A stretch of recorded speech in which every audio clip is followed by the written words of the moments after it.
And we are live. What is up, everyone? OG over here from PlayerEssence, and welcome to a brand new podcast format that we have here. We're going to try to keep things as far as with my crew. We've got a brand new one that we're bringing to the table. Oh man, we got an echo, and that's probably me. That's an echo on my end. Sorry about that. Sorry about that to all the viewers out there. Sorry, I had a little bit of an echo going. But yeah, we got a brand new PlayerEssence Cross Nintendo Awakening, the first podcast in this brand new format. And I want to introduce some people, man, because there's got some people that I've done some podcasts before, but never in the same way. So let's first start off with Andy, or Coloco. I'm not sure what you want to. I should have asked you what you wanted to be addressed by. But Andy, man, how are you doing today? I'm doing great. Thanks for having me on, man. Yeah, you could call me Coloco, Andy, whatever. I don't mind it. Colloquially Andy. So so Andy, tell people a little bit about your channel, man. Just so like kind of like what you do on your channel and like what just pretty much just a gaming channel and in general, just talk about a lot about Nintendo. I will talk about other things as well. Do some streaming. I'm trying to do right now, trying to finish all the 121 stars of Mario 64 before Mario Odyssey comes out. So I got part 1 of that, and I'm gonna probably do part 2 tomorrow. So just doing stuff like regular. I've been watching your streams, man. Good stuff. Dragon Ball Xenoverse stream was cool. The Mario stream, I was watching that when I was because I edit all day, so in between the processing, I'm watching your videos as far as your live streams, getting through them. Still got to get through that because I think that Mario one was like 3 hours, wasn't it? Yeah. I'm trying to do it in 3 shots. Try to do the I did 1 through 37. Gonna try to do two more long plays and try to get it done. Absolutely, man. So yeah, shout outs. I'm glad to have you here. Like I was talking with McKay, which we'll introduce in a little bit. We want to kind of have this as like a normal every week or every couple weeks, at least 2 or 3 times a month. So yeah, man, I think that'll be fun. So next person we have here on our podcast is McKay Casanova. How you doing, man? What's up with your channel, dude? What's up, everyone? It's Mikhail Casanova. Basically, I'm a gaming channel. I do a lot of tech unboxings, tech reviews, and just commentary. Gotten into streaming, so if you guys want to watch me stream games that have been on my backlog for the longest, like Persona 5 and whatnot, I know don't flame me. I'm getting to it. This has been like the best and worst year to be a gamer. There's so much coming out and not enough time. So yeah, I agree, man. So yeah, Mikhail, glad to have you on here, man. Hopefully we can have this as a somewhat regular thing. I just have a crazy daughter, so sometimes things, don't work out the way that I want things to work out, but I'm happy to be here. Guys, we've got some great topics for you guys, plus a Q&A at the end, so hold on to your questions till the end. And I gotta if you're a sponsor, I'll definitely answer your question right away, though. So if you sponsor, I will definitely answer your questions right away, guys. And Squid Vicious, shout outs to Squid Vicious. He says, but OJ, where is Rerez? Dude, I invited him, man. I invited him to join the crew. Oh boy. I don't think he wants to show up. I don't know how much he likes me based on some of the other stuff, but that's okay. That's okay. Rerez, we like you here. So so anyway, man, let's go and we're going to get into this first topic here. So we're going to talk a little bit about Cuphead. I know, Mikhail, you've been playing it quite a bit, and the Cuphead, it's a 2D action kind of like shooting side scroller type of game. Reminds me a lot of like Contra back in the day or things like that. So, Mikhail, can you tell us a little bit about Cuphead and your experience with it? First, as far as what you like about the game. Definitely the one thing I like about it is the challenge, and I haven't really played. I mean, the last game I'd say like a shooter or shoot 'em up I played that I really enjoyed like this would probably be what was that Contra game that came out in like 2010 on PlayStation Network and Xbox Live? Was it Uprising? Hardcore Uprising? Oh yeah, Hardcore Uprising. Yeah, that game's good. Yeah, I haven't played anything in recent time like as good as that. Like this brings me back to like Hunter 3 Alien Wars, Hardcore, Gunstar Heroes. Like Gunstar Heroes, yo. You gotta drop the clues bomb from drop the clues bomb. I don't have one, but I need to get one. Drop one for Gunstar Heroes, man. Nice. Yeah, but definitely, I'm loving it. My wife's loving it. My kids actually tried to play recently, and it's like, yeah, 5-year-olds are not going to be. Okay, so how hard is this game? Like, because I see a lot of people like, oh, it's so hard. It's so like for regular people that are gamers, maybe this game is a little bit tough, but not like extremely hard. Like, how hard is it? Personally, to me, it's not hard. It's all about pattern memorization and just reflexes. Like for me, I can play like Gunstar Heroes and probably beat it with dying like 3 times. Like for me, it's not hard, but for the average gamer who hasn't played a run and gun game like that in a while, I'd say it's gonna pose a challenge.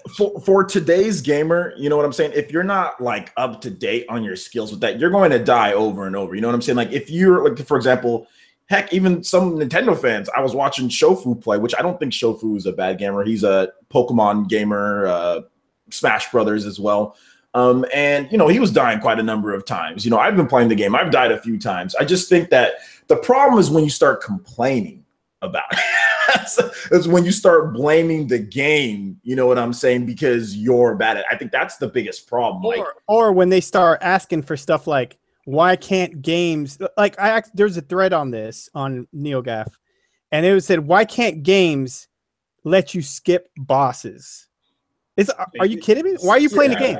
Why exactly. are you playing the game? Like, if you're not good at a game, then you're not good at a game. That's like, I mean, if someone picks up, like, for example, Guilty Gear, I guarantee you 99% of gamers suck at Guilty Gear. You know what I'm saying? Like, there's a very small percentage of gamers who are actually good at Guilty Gear. And, you know, and that's just how it is. I mean, obviously, Cuphead isn't Guilty Gear because it's nowhere near as complex or in depth.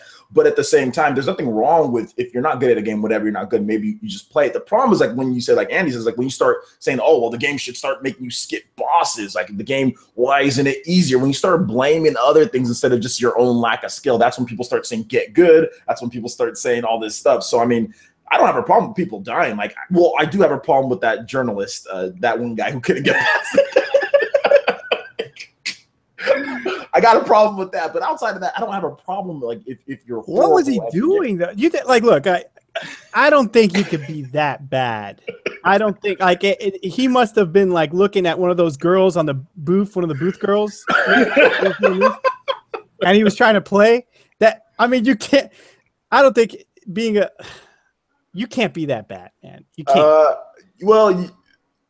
He must have been doing something. They probably took that out of context. Like, no, it was actually he was like defending himself in the comment section. It was so funny, and like the way he was like, "I did this as an experiment." I was like, "What? You put this crappy footage up as an experiment, dude? Look, you're just not very good at the game." Now remember, this is the same guy. I always mention this. This is the same guy who didn't know that you could upgrade your characters of Mass Effect until like 20 hours into the game. He's like, man, I'm really struggling beating enemies in this game. Like, are you serious? Oh, that's because you haven't upgraded your, even though it says level. You didn't upgrade your characters throughout the whole game. You know, so that's. Wow. So, same guy, same 10, well, how many years later? 10 years later, nothing. Now let me, I don't know, we're going to get into like another territory here, but do you think people like that should be telling other people, hey, buy this game, or hey, don't buy this game? No, he shouldn't. He should be writing about games because he's a great writer. Like, he can write about games. He's been in the business for a long time for a reason. So he should write about games, but should he be like, can you trust a review from him? No, not after that gameplay footage. No, not after you go through Mass Effect for 20-something hours and you don't upgrade your character. That's a main, especially Mass Effect 1. Upgrading is like, because that was actually when it was like a real RPG. You know what I'm saying? Like, and it still is today, but it was a lot more of an RPG back then than it is at this point. So upgrading was very crucial, or you're going to get bopped combined with the bad frame rate, it's even worse. Combine that with the bad frame rate Mass Effect 1 had, like, you're gonna have a horrible time in that game if you don't upgrade. Gun's gonna be shooting all over the place, you know, like that's a big problem not upgrading to Mass Effect 1. Now Mass Effect 2, not so much. Mass Effect 3, yeah, it's still an issue, but he needs to definitely not review game. Like, I wouldn't trust reviews from him, especially a harder game. Now, something like Animal Crossing, yeah, maybe I'll trust him on that. You know what I'm saying? Like something, but not like games that actually have a little bit more to it, you know, just because after the Cuphead and like Mass Effect was the first straw, but now like it's still at it 10 years later. You know what I'm saying? Same thing. So yeah, man, that's a problem. That's a problem. But yeah, man, as far as Cuphead, it did hit 1 million units in sales. And it's interesting because this game, the developers, they actually had to remortgage their house and they quit their jobs to actually make this game. So give me just 1 second, guys. You guys want to go ahead and talk about the million sales? I got to deal with something in the background here with my daughter. Give me 1 second, guys. Okay, cool. Yeah, that's man, that's so impressive. That is so amazing. In 1 week, 1 million sales. I mean, like, and this is the thing. You know what's funny about this? Is it Mikel? Mikel, yeah. Mikel. Yeah. What's funny about this is like everybody's talking about AAA huge party titles. Like everybody's making such a big deal about it. What is the game right now that everybody's talking about? What is the game that everybody is going crazy over? And it's Cuphead, and it's an indie game. You know what I'm saying? Like $20 game, yeah. A $20 game. It doesn't have people are like, oh, you need the third party AAA. If you don't have that, the system's a failure. No, what's the play on Xbox right now? There's nothing besides this. Like, yeah. And it's an awesome game. You know, doesn't have to be a huge budget game. Yes, sir. I agree with you, because it's like, honestly, you know, I booted up my Xbox yesterday just to play Cuphead. Like, that's the only game I've been playing on my Xbox for the last couple days, because other than that, my Xbox has been collecting dust. Like, I have Destiny 2. I got it the day it came out. I played it for a little bit because I have it on PlayStation 4 and Xbox One, just because my friends are either playing it on one or the other. And that's the thing I'm getting tired of with multi-consoles. Like, just let me play everything with everybody. Cross-play. There's no reason not to do it. There's no reason not to do it. It really isn't. Like I don't know. As far as that goes, like, well, I mean, if we get into crossplay, dude, we're getting into another conversation altogether. But I agree with you 100%. I think like there's a game that was just announced, and PlayerEssence did a video on it yesterday. And that game, what is it called? It's a shooter. It's like a PUBG style shooter. So it's PUBG set in a battle royale game, set in a sci-fi, like cowboy western kind of world. Yeah. That game looks amazing. Crossplay. PC, Switch, Xbox, no PS4. Like, and it's Sony, $15 just to like back it. Yeah, $15 to back it. That game looks amazing, man. And but yeah, it seems like everybody's on board with the crossplay. You know, you got what's the game, the sports with the Rocket League. You got Rocket League coming out. PC, Xbox, Switch, no PlayStation. Like, crossplay, I think, is the future. Just Sony just needs to jump on board with it. I don't think that they will, though. I mean, I don't think that they will, but I mean, we'll definitely see. I'm pretty sure you guys already covered. Sorry about that, guys. My daughter was having a single daughter moment, so I had to take care of that real quick. But she's good now, watching her little show. So yeah, we talked about Cuphead and all that. You guys got into some cross-play as far as the Crazy Justice game, right? Yeah, because Mikhail was just talking about how he doesn't really touch his Xbox anymore, and because some of his friends are, when it comes to Destiny, some of his friends are on Xbox, some of his friends on PS4. Like, there's no, like, I wish it would just be crossplay with all these major games, you know, multiplayer games. Yeah, it's good crossplay, and that's the reason why crossplay is good. You know what I'm saying? Because there's going to be people who are inherently on one system or another, and you could just have everyone kind of play there. So like Crazy Justice. Also, another thing is like player counts for like different modes. Because I mean, you guys ever get into like, for example, like I remember Call of Duty used to have like a third person mode. You know? Oh yeah. And like nobody was ever in there. And like I'd be the only person in there. Like, where's everybody else? You know what I'm saying? So like, that's why it's good to have crossplay, because the player count, more players, more chances of you finding whatever games, you know, that you're looking for. Same thing is going to go with Rocket League, because Rocket League has like 2-on-2, 3-on-3, 4-on-4 servers, but then sometimes there's like nobody in like the 2-on-2, you know. So the more players you have, the more chances that you have for doing that. Now, like Switch players are going to be able to jump right into like a whole base of like 10 million people plus, you know, when it comes to Rocket League, playing the game online on Steam and also on Xbox One. So that's actually pretty cool, man.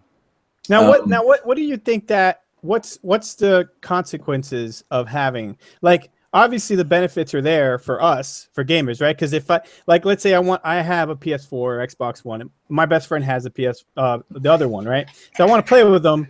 I can't. That sucks. I have to buy their system to play with them, right? So that benefits me because now I could play with my friends.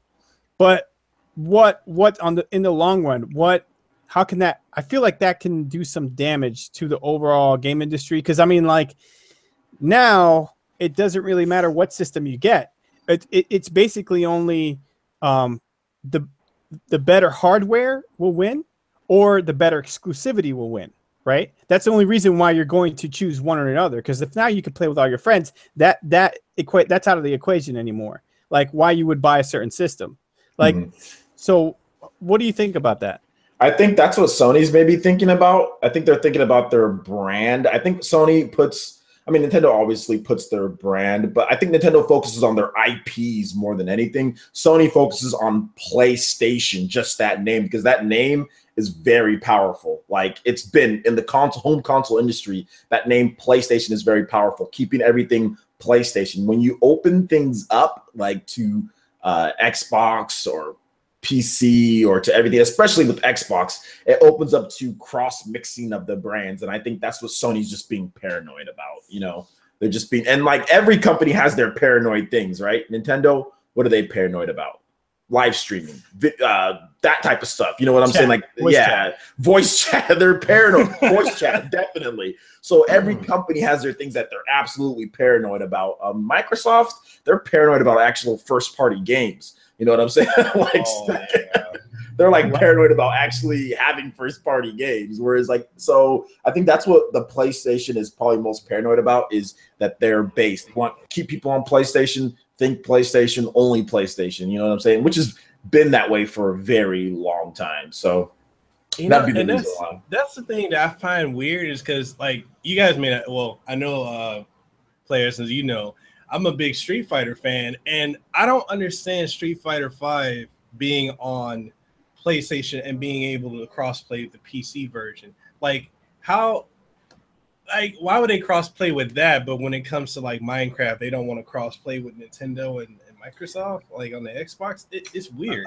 I think it's a very pick and choose, like, depending on the situation. Like, I think Street Fighter, the sales, like, you better have crossplay or you'll never find a game, because the sales just aren't there. It's a fighting game. So the fighting game, it's like very important to have that base of people that you can pull from.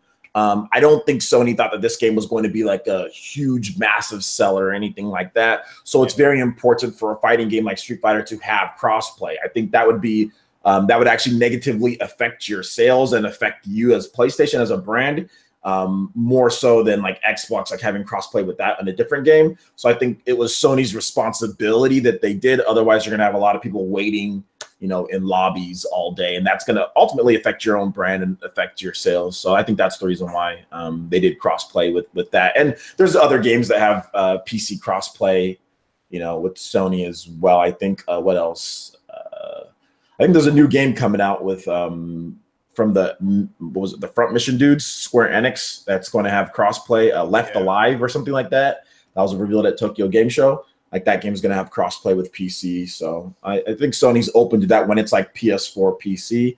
But if it's like on all systems, they're not going to do crossplay. So, because it wasn't Fortnite when it first launched, it was fully crossplay until Sony found out or something. It was like an accident. It was like they like Sony, like there was like somebody, like, you know, with the hat tipped over sleeping. Then all of a sudden, like, he like moved and like the switch, like it hit like a switch that said crossplay.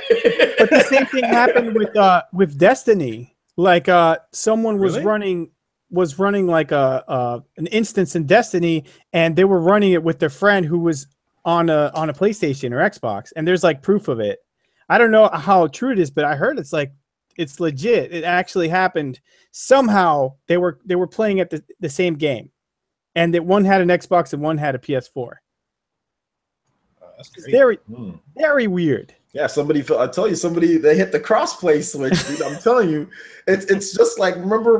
Wouldn't that be like fun if there was just a button, like, and the guy just like that's all it was. It's just everybody has a button, a crossplay button. Microsoft did that. Remember with Larry Herb? He's like back when the Xbox was first being revealed, and the Xbox One, and he's like, we can't just flip a switch, and everything changes with all the policies. And then like the next day, they flip the switch. And they completely reversed all the no more digital only games, and the whole thing with GameStop and the stuff that they were going to do. Everything, like there was going to be region locking. There was just all sorts of stuff. Wasn't it like Xbox also One. Like the device the Xbox had to be online the whole entire time, right? Yes, console level DRM, like complete console level DRM, like. It would have been a scary device. Let me just say that right now. It would have been a very scary device to not be able to boot up a game just because you're not connected to online. You know, if your power goes out, if your internet goes out, for example, you can't play a game. You know, things like that's basically what was going on. People were saying all these things to them, like during like the E3 and all that, but they got so much hate.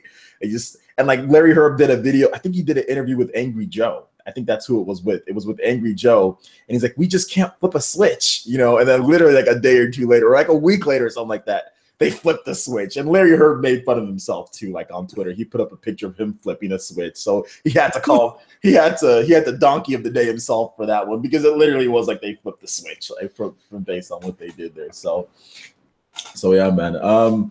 Yeah, let's go ahead and move on a little bit to the next main topic that we have here, and we're going to talk a little bit about Injustice, apparently, and some NetherRealm games potentially coming to the Nintendo Switch.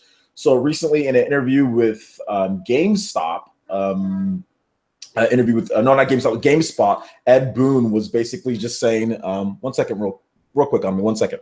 Ed Boon was in an interview with GameSpot, and then they said that they're going to potentially bring some of their games over. He said that it's not going to be as easy as the PS4 or Xbox One or from PlayStation 4 to Switch. But he says that they would need to probably set up some type of external team. So similar to what the people over there like Bethesda's doing with Doom and all that. So he did say that they do have enough people on their art team to do 3 console SKUs, but they would need to work it out with another team. And he said that from like his perspective, he thinks that it would be cool to have like Injustice 2, because like you can take the Switch over and do tournaments and have it right there and have the parallel play. So he kind of dropped some hints that maybe potentially Injustice 2 could be coming in other NetherRealm games. He also said, earlier in the year, he teased the possibility of a Switch version of the game when he said that, what would you like to play like Injustice on, like Injustice 2, PS Vita or Nintendo Switch? And of course, Nintendo Switch won. So, I personally feel that we could see like Injustice 2 Game of the Year edition, with all of the DLC and everything on there, based on what he said, and based on the fact that Injustice 1 came to the Wii U, and Injustice, they like doing portable Injustices. Like Injustice came to the PS Vita as well, but I don't think they're going to support that at this point. So, I mean, Mikhail, what do you think about the whole Injustice coming? Would you want to play that type of game, or Mortal Kombat, or those style games? Do you like those? I mean, I'm not really a big fan of Mortal Kombat. I'll get it because a lot of my friends play it, because it's actually surprising. I was telling someone on Twitter the other day that, in Hawaii, the fighting games are super popular out here, and I'm definitely down to play it. I got my fight stick for the Switch ready. Oh, so, I mean, I'm ready for more fighting games on the Switch, because there's only so many times I can play Ultra Street Fighter 2. I love it, but I need something more. Like, I'd welcome Injustice 2. Like, I have it on the PlayStation 4. Did you say Ultra Street Fighter 2? Yeah. Oh, I'm pretty sure that's Andy's favorite game too. Like,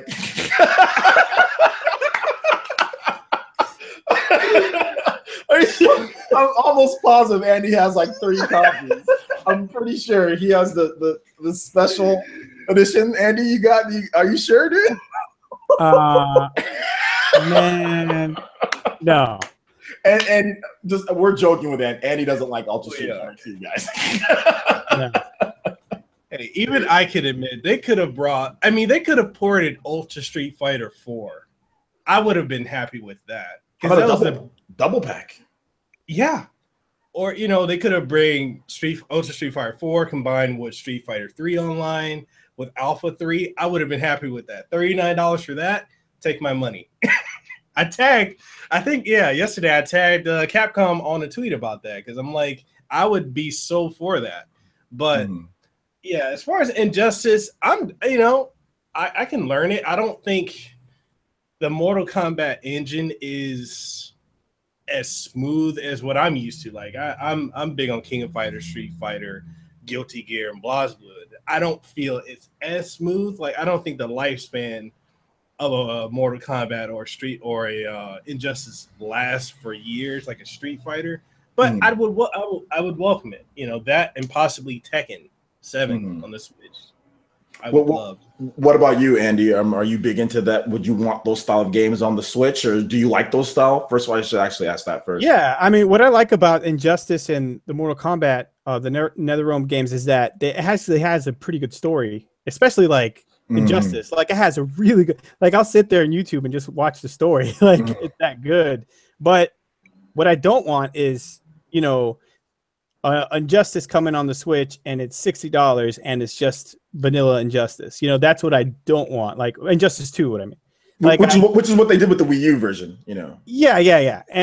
But that came out first day. Like same day with the rest of the, this would be a year after. Like Doom could probably get away with it. I think that's what they're waiting for. They're waiting for these other games like Doom, seeing, oh, hey, like will Nintendo owners actually buy a $60 copy of a game that you can get for $15-20 like on Steam just because it's portable. Like, and not to say that's disparaging that at all. Like if you're willing to do that, that's great. But I don't want it to become like a regular thing. Now we're getting like really year-old ports for the same price that you can get anywhere else for $20-30, because that's not our fault. It's not our fault that the industry, we're going to talk about that a little bit later. I thought you said that. The industry right now sucks when it comes to pricing these games. Like a game could come out 2 months later, it's $40. Like what is going on? Like I don't understand the economy at all when it comes to this industry right now. But that's not our fault that you can't sell your game 2 or 3 months later for at value for $60. Yet a year later you're going to try to sell it to us for $60 just because it's on a Nintendo system. Like you could get away with it 1 or 2 times. I just don't want it to happen with every single port coming that's been in other systems. Yeah, and that's a tough thing about it, because it's like you're weighing like what Switch offers compared to the other systems, and it's like Switch is like a different type of thing in its own right. It's like, okay, well, the developers have to code for portable play. You know what I'm saying? Like it's the same, but you have to do certain things in order for it to run well with the 720p and whatever. Then gradually switch or instantly switch over to docked mode. There's a lot of things that you have to do a little bit extra as far as that goes. And how much do people value being able to play the game on the TV compared to on the go? Are they willing to pay the full price because if it's an old port? So yeah, we're gonna see, man. I mean, Doom's probably gonna be the first big test. We've already seen games that came out that are more expensive on the Switch, right? Like they're $10 more on the Switch than PS4, Xbox One.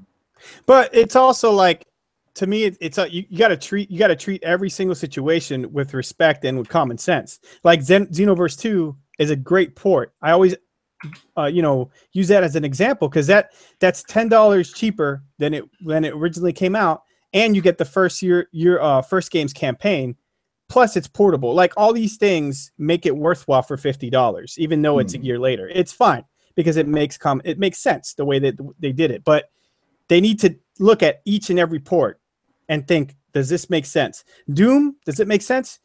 Possibly, because that was like the best first-person shooter of last year. Very best shooter, and it's at $60. It's portable. Okay, I get that. But for a game like Injustice 2, mean, it's an okay game, but it's not like the best game of all. You know, it's not like the best fighter of last year. It's not like that great. So for them to take it out, and it's just Injustice 2 with no DLC for $60 a year later, when you can get it for $20.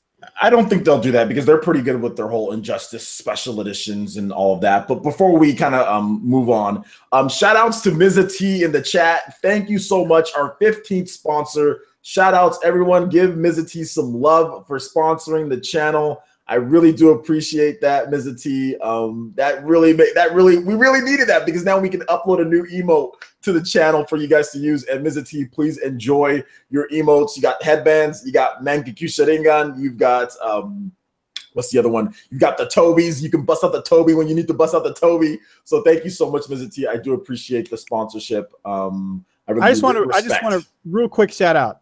Mr. T has an awesome channel, man. That guy, he has such a great channel, man. Mizza T.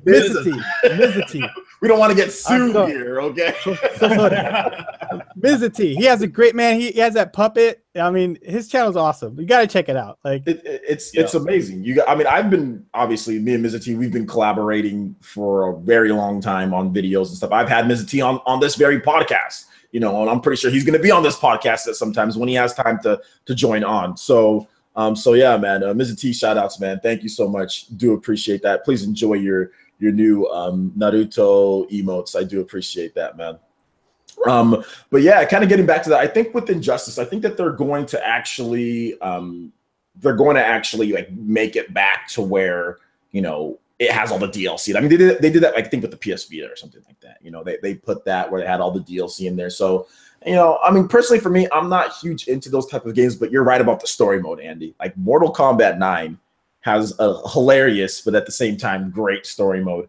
The new Mortal Kombat also has a great one as well, man. So I would like to see it just for the people who like those type of games. But like Mikhail kind of said, like, man, it's kind of robotic to me. Like the movements are kind of just, it's a really robotic type of fighter, which, so for me playing it, probably not. I like more of the anime style. I like more of the Street Fighter. So I'm probably not going to play it, but it would be cool if they do bring it in. And sorry to Mizza T, usually you'd get like a big shout out thingy, you'd see a little animation and all that, Mizza T, but we had to use what was it, this thing here, I forgot what it's called, Hangouts. We had to use Hangouts instead of my normal OBS and Discord. So usually you'd get a nice thing and you'll see your name, but for all my other live streams, you'll definitely see it on there. But awesome.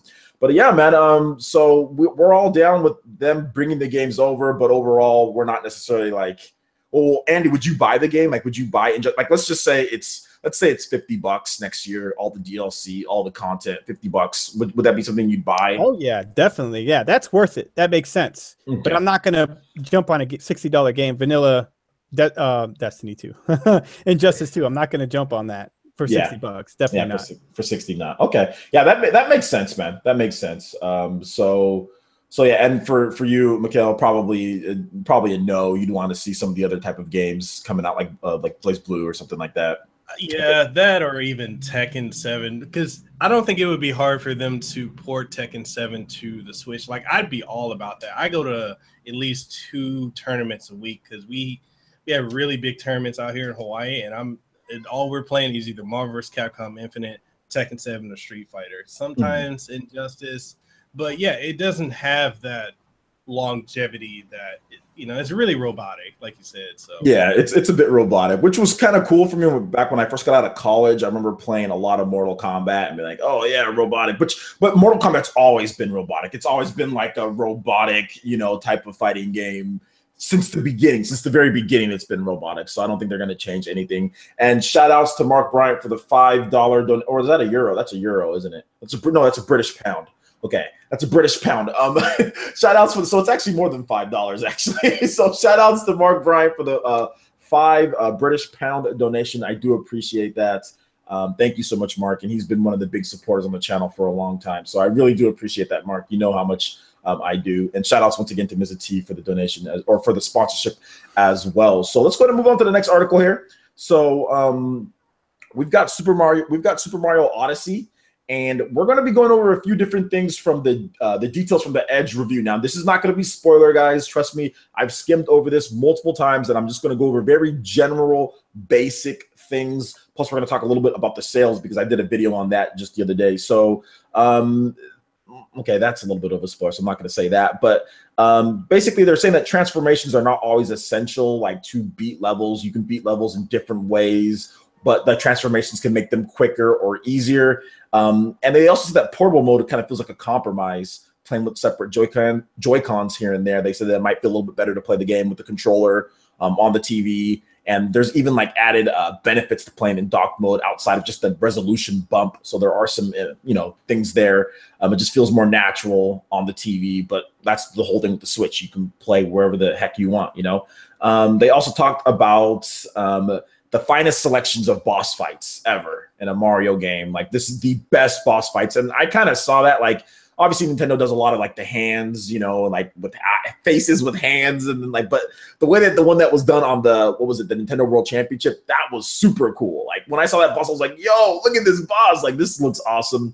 And then they also talked about how there's like a lot of content, like, like Breath of the Wild has like the Korok seeds, right? When Super Mario has like the moons, there's like almost as much, as far as that goes. So plenty of moons to collect. They said that it feels like a true reinvention. And my daughter is just walking across. All right, Anime. She's just like, all right, I'm out. Peace. So they said that it feels like a true sandbox platformer. Like it's like a reinvention. Sorry, a true reinvention of the sandbox platformer. So Mario 64 injected with some steroids and reinvented in a brand new way. And I'm pretty sure that at some point they said, buy the game, you idiots. I'm pretty sure they were probably saying, buy the game, you idiots. They also said that Peach is no damsel in distress. So yeah, so that's that. Even though it looks like it, right? It looks like it. She's in a bright outfit. And apparently if you're in a bright outfit, you're a waifu. So she's in a bright outfit, but she's no damsel in distress. So getting to Andy here first. Andy, your thoughts? Man, I just can't wait, man. I didn't read any of the spoilers, so thank you a lot for just spoiling everything for me now. No, I'm just kidding. I know, I did not. I'm about to say, I don't play around with spoilers. Just the fact that there's that many hearts, or not hearts, purple moons, is it?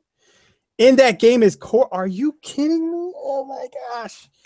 It's amazing. It is amazing how big, how great, how gigantic this Nintendo game is going to be. And I think the way that one of the things that I've always thought about this game is, first moment I saw it, dude, people are going to do some crazy moves with Mario. Like, there's going to be uploads on YouTube of just like crazy stuff being done. Speed running and stuff too, running, jumping up. I mean, can you imagine what he has, like the most moves that he's ever had in any 3D Mario game ever. So I'm just excited to see that, like all the crazy stuff that people could pull off. All the, I'm excited for it, man. I'm just absolutely blown away. I just don't want any more spoilers. I didn't see the NWC. I saw up to that point. When I saw they were going to show Mario, I said, I want to stop here. You dipped out when they said, no, I stopped here. I don't want to. You got to watch that, because here's the thing about that footage. It's such a small slice. They didn't really play a ton of levels. And like, you get to see like probably the final build of the game. Graphically speaking, even from compression on YouTube, you can tell this game is beautiful, because we've been able to see like Nintendo Minute. They did like a Let's Play of one of the kingdoms or whatever. But that level that they were on, man, graphically, I was just blown away. I was like, wow, this is probably the best platformer I've ever seen in my life. I mean, well, because you compare it to like Super Lucky's Tale, right, or something like that. And there's not many platformers that we can compare it to, that have a similar type of art style. But like Super Lucky's Tale it's in 4K, but it looks nowhere near as good as Mario. You know what I'm saying? Just like from an art design standpoint, just like graphic, just looking at the game, probably obviously the textures or whatever are going to be more, whatever the case is. But man, dude, like. But yeah, I can understand why you didn't, watch that part. And yeah, I didn't want. And all I know is this is going to be probably the highest rated like Nintendo game maybe ever. Because I mean, it's getting a 10 from Edge, right? Got a 10 from Edge. Only 20 games in the 30-year history of Edge or something like that. 25-year history. Yeah, they don't hand them out often. Ever gotten a 10, and one of them was Breath of the Wild earlier this year. So yeah, hey man, I'm super stoked. Well, what about you, Mikhail? What's your thoughts on Mario? I don't think I've heard you talk about Mario much. Are you into it at all? I am actually like I'm really excited. I've played every Mario iteration except for Sunshine. That was the only one that didn't really impress me much. And my cousins played it, and I was kind of like, it's trying to be 64, but it's not really. But as far as Odyssey, everything I've seen about Odyssey, like I'm trying to keep my levels of hype super contained because I really Just let feel him go, like dude. Just let him go. because like literally, I think that this is gonna be the next standard that Nintendo is setting for platformers. They did it with Super Mario, the original Mario. They did it with Super Mario Bros. 3. They did it with Super Mario World. They definitely set the standard with 64. And I think this is going to be the next one that's going to be in the upper echelon of Mario games. Like it's under, was it like 6 gigs total? Yeah, Like 5 point something.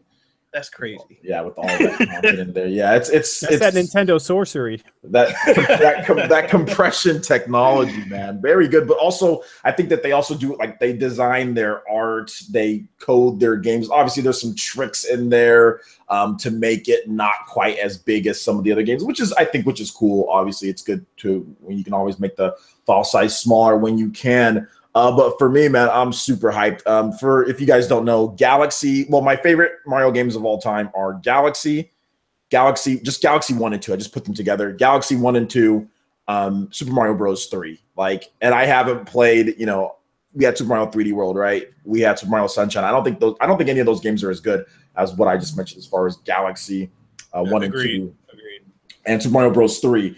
And this game is looking to be better than both of them, which I've never said that about a Mario game that's launched since then. Even with Mario Galaxy 1, I wasn't like, oh, this game's going to be better than Mario Bros. 3. I was like, okay, well, it's a 3D Mario game versus 2D. What can it's kind of hard to compare the two, but, whatever. But this, so far, we're seeing 2D segments in Super Mario Odyssey that look pretty fun to play. And we're seeing 3D segments. So it's like, okay, well, you've got both. And then it's got one of my favorite, I would say cult classic games on the GameCube, a Geist. It has like a Geist feel to it as well, with the possession of the stuff, man. So there's just so many different layers in there. Then they're talking about remote control car racing for leaderboards and the direct. There's just so much there, and all the different moons that you can collect. It's just gonna be one of those games where you just play forever. Like I played Galaxy for all of 2010, I 100%. I just played it throughout a long. I was just playing the game, getting all the purple coins. It's just fun to pick up and play. And I think that's where Super Mario Odyssey is going to be. It's going to be one of those games to where you can literally pick it up at any point. It could be 10 years from now. You're going to pick up Super Mario Odyssey, like, dang, this is really good. You know what I'm saying? This is really good. So when I'm playing the game with my daughter, this is going to be really good no matter when you play it. Same with Mario Bros. 3. Same with Galaxy. Galaxy. It's been what? It's been 10 years since Galaxy 1. It's still it has still better than most games released today, in my opinion. Still better than most games released today, and it's so easy to pick up and play the game still to this day. And can I ask you, Galaxy 1? I know Galaxy 2. I played it a little bit. Does it make you do motion stuff, motion control stuff? Both of them have you. Yeah. Both of them are motiony. I mean, it's like you have to flick the remote. It's not anything horrible. Like when you play, and you get used to it. Like it almost feels like natural somewhat. Although it would have been nice just to have the option to just press the button because that's what you're doing. But yeah, you have to just flick the remote to do Mario's spin. And I think that there's some there's a level where you're on a ball, and you're rolling. You have to tilt, tilt controls, which work a lot better than I think Sonic Lost Worlds, which was horrible. God, that was horrible. Oh God, how they not learn from that? But anyway, and then I think there's a bird level too, like in Super Mario Galaxy 2, where you have to motion control a bird. I remember there's one in that, but overall, I mean, you're pressing the A button to jump. But yeah, there is some motiony stuff. Obviously, clicking star bits, but with the IR aiming, So yeah, they're both the same. They're essentially the same game. It's just Galaxy 2 was meant to be just like a DLC, an add-on pack, and they just decided to just say, well, there's a lot of stuff here. Let's just make it an actual game. So not only that, but Nintendo's model for DLC didn't work anyway, so they had to release a whole channel just to patch Legend of Zelda Skyward Sword. They had to like release a channel on the Wii to just patch the game because they couldn't do it normally. So I don't think it would have even worked as DLC anyway. So they just made a whole new. I think they probably would have just repackaged it on a physical disc, Super Mario Galaxy Plus. I think that's what they would have just called it. And just has the extra content on the disc. That's what they would have done. The original game and then the extra content. So yeah, man. Anything else you guys want to say about Super Mario Odyssey? Or are we gonna move on to the Q&A section? The days are going by slowly. We're close. And it's gonna. I don't know if you guys are interested in. I think we can talk about this for a bit for next week. There's quite a number of releases. Fire Emblem Warriors. I don't know if you guys are interested in that. I know I'm super hyped about it, but Collector's Edition is pre-ordered already. Oh baby, here we go. Here we go. I'm interested in it, but NBA 2K comes out next week too, man. It's like all of a sudden NBA 2K. We got Fire Emblem Warriors. All these indie, like really good indie games on the eShop. There's just so much to play right before Odyssey comes out. It's crazy. How are people still saying there's nothing to play on the Switch? I don't understand that. I don't know. Sometimes it reminds me of the people that said like there was nothing to play like on the GameCube, and then this came out like the next day, and it's like, what? There's nothing to play, like it's. And then all the people that say that there's nothing to play, then you guys are the ones who aren't buying, like on the PS2, you guys are the ones who aren't buying stuff like this. You know what I'm saying? So it's those same people. It's like, oh, well, they buy Grand Theft Auto every single time. Grand Theft Auto. Well, in their defense, Xenosaga is trash, but Oh. Okay.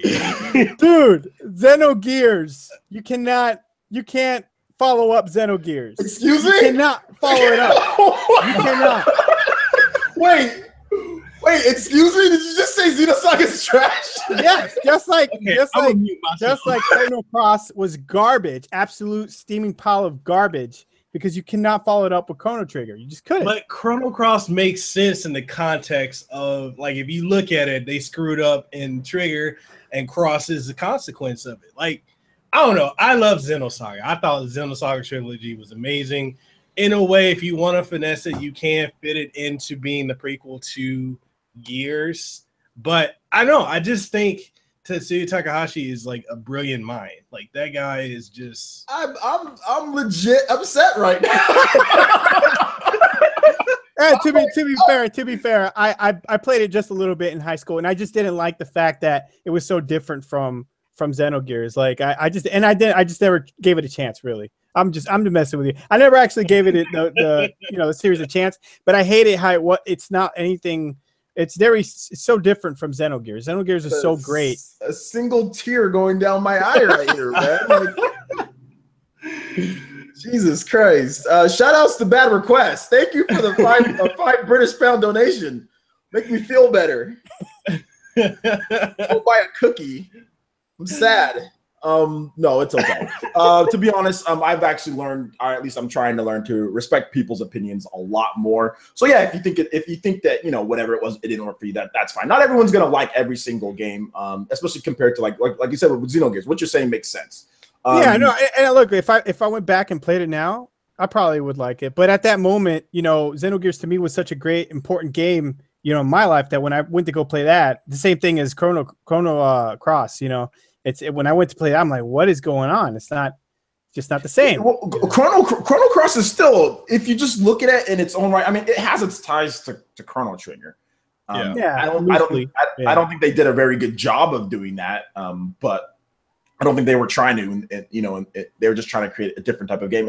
But the game is still really good. People were just mad because there's no Chrono. I think people were just mad that no Chrono. Well, no Akira Toriyama either. Yeah, that's true. Yeah, that's true. Yeah. But also no Chrono. Chrono was legit the coolest dude. Like you wanted to look like him. There's no way in hell you can get your hair like that, but you wanted to try, especially brothers. There's no way you're getting your hair like that. But we all tried. I tried. It didn't work. But the clothes, Chrono was so cool, and like it was also. Did that come out? Oh, sorry. Did that come out? Did Chrono Cross come out after the anthology on PS1. Remember that anthology where they redid Chrono Trigger's? They put anime cutscenes. Yes, I played Anthology. Yes, and that came out before Chrono Cross, right? I think it came to set the stage. Yeah, yeah, even more so. Like you not only did you play Chrono Trigger when you were like little, but then you go play that anthology. You see all those hype cutscenes. You're like, oh my gosh, it's so great. And then you go play Chrono Cross. That has nothing to do. You know what I'm saying? It has no similar, different type of animation. Like, I don't know. That's just, it was a good game. It was a good game, but it's like it's a good game, but to the hype that you had, it just didn't follow up. Because the battle system's dope in Chrono Cross. The battle system is really dope in Chrono Cross. It's fun. It's really fun. I like it. It's a little complex. Obviously, like once you start really getting all the different characters and all that. But I just think like the focus, when you put so many characters in one game, that's when sometimes you have to kind of lose focus. It loses focus on like the story and the characters. Like Chrono Trigger was very focused in the actual characters in there, and like you felt a little bit more of an attachment to them. Whereas I don't know if I feel the same way about Chrono Cross's characters, even though I played the heck out of Chrono Cross. And I actually didn't like Chrono Cross when it first came out. When I was younger, I was like, "Where's Chrono?" Like I was that kid, like where's Chrono? But then later I played it and I'm like, okay, I appreciated it for what it is. But at the time that it came out, I hated it. Same thing goes for like Final Fantasy VIII. It's like, where's Cloud? That's the first thing that I said was where's Cloud? Final Fantasy VIII. But then later down the line, I played 8. And I'm like, oh, this is actually pretty good. So I think. But Final Fantasy, I should have known better because Final Fantasy never has the same character. So that was just me being a stupid Cloud fanboy. You know what I'm saying? So I'm probably one of the few people that's going to say that they should have stopped Final Fantasy when Sakaguchi left. Really? Yeah. So then just make a whole new type of game? As far as like, I feel like the plots have just gotten so convoluted since like 13, for instance. A lot of people. Oh God, oh my God. That would have been 12. I think 12 would have been a good place to stop then. Yes. Yes. Yeah. Dude, 13 is like watching an anime. And when you watch an anime, they have all these like terms and stuff that you're like, what are they? Like a lot of animes, this is what they do. They'll take like an episode in the middle of the series. You ever see that? And they'll put it as the first episode. Yes. You ever see that? And then you watch it, you're like, what is going on? And then little by little, you learn what's going on. Okay, now you get it. That whole what is going on, that's the whole entire feeling for 13, 40 hours through until the very end. You're like, exactly. Dude, so convoluted. I played 13 and I thought I knew what was going on. Until I read a synopsis of the story and I'm like, okay, that's not what I played. I'm like, yeah, I'm pretty sure that's not what I played. I read the synopsis and I was like, that happened? I was like, it's interesting. Yo, I don't remember that happening. When I beat 13, I was like, okay, it's okay. It's okay. And then when they announced 13-2, I got it and I started playing it. I'm like, what's going on? When we get to Valhalla, like I feel like there's nothing. If you played 13 for the first time and you go into 13-2, I don't feel like there were cues to let you understand there was this bigger expanded universe or the afterlife, like it went with 13-2 or even Lightning Returns. I have them. They're sitting on my shelf and probably will never get played again because I'm like, I don't get it. Lightning Returns is the most idiotic thing I've ever seen in a that is the most idiotic, the developers, they were like, it feels like the developers were like, a developer comes in and puts an idea into like a pot, right? Like into like a table, says, okay, we're gonna do this. And then the developer says, yeah, okay, well, we're gonna do this. And then the other developer, they don't talk to each other before they conversate what's going to happen. So then you just have all these different developers coming in and say, we're doing this, we're doing this, we're doing this, we're doing this. And then you just get this big pile of ideas that none of them are fully developed. None of them are fully put into place. It just feels like they were just trying to get a game out. Like, let's milk this Final Fantasy 13 engine as much as we can for games. It was a train wreck. It started out okay. And then it was like, okay, maybe this will get better gameplay, but then the story just kind of crashed. And by Lightning Returns, everybody was we all knew what was going on. Like they messed up by Lightning. They knew that that was like the real thing. Obviously, many people saw that they messed up at Final Fantasy 13, but Lightning Returns was like the real 100% dagger. Like, okay, you guys suck. Like, there needs to be a change, and that's what led to them wanting to change things so much. That's what led to the problems with Final Fantasy 15. You mean 10 years, over 10 years for this? Yeah. I think that's what they tried, because they had 7, which pretty much revolutionized RPGs and modern games.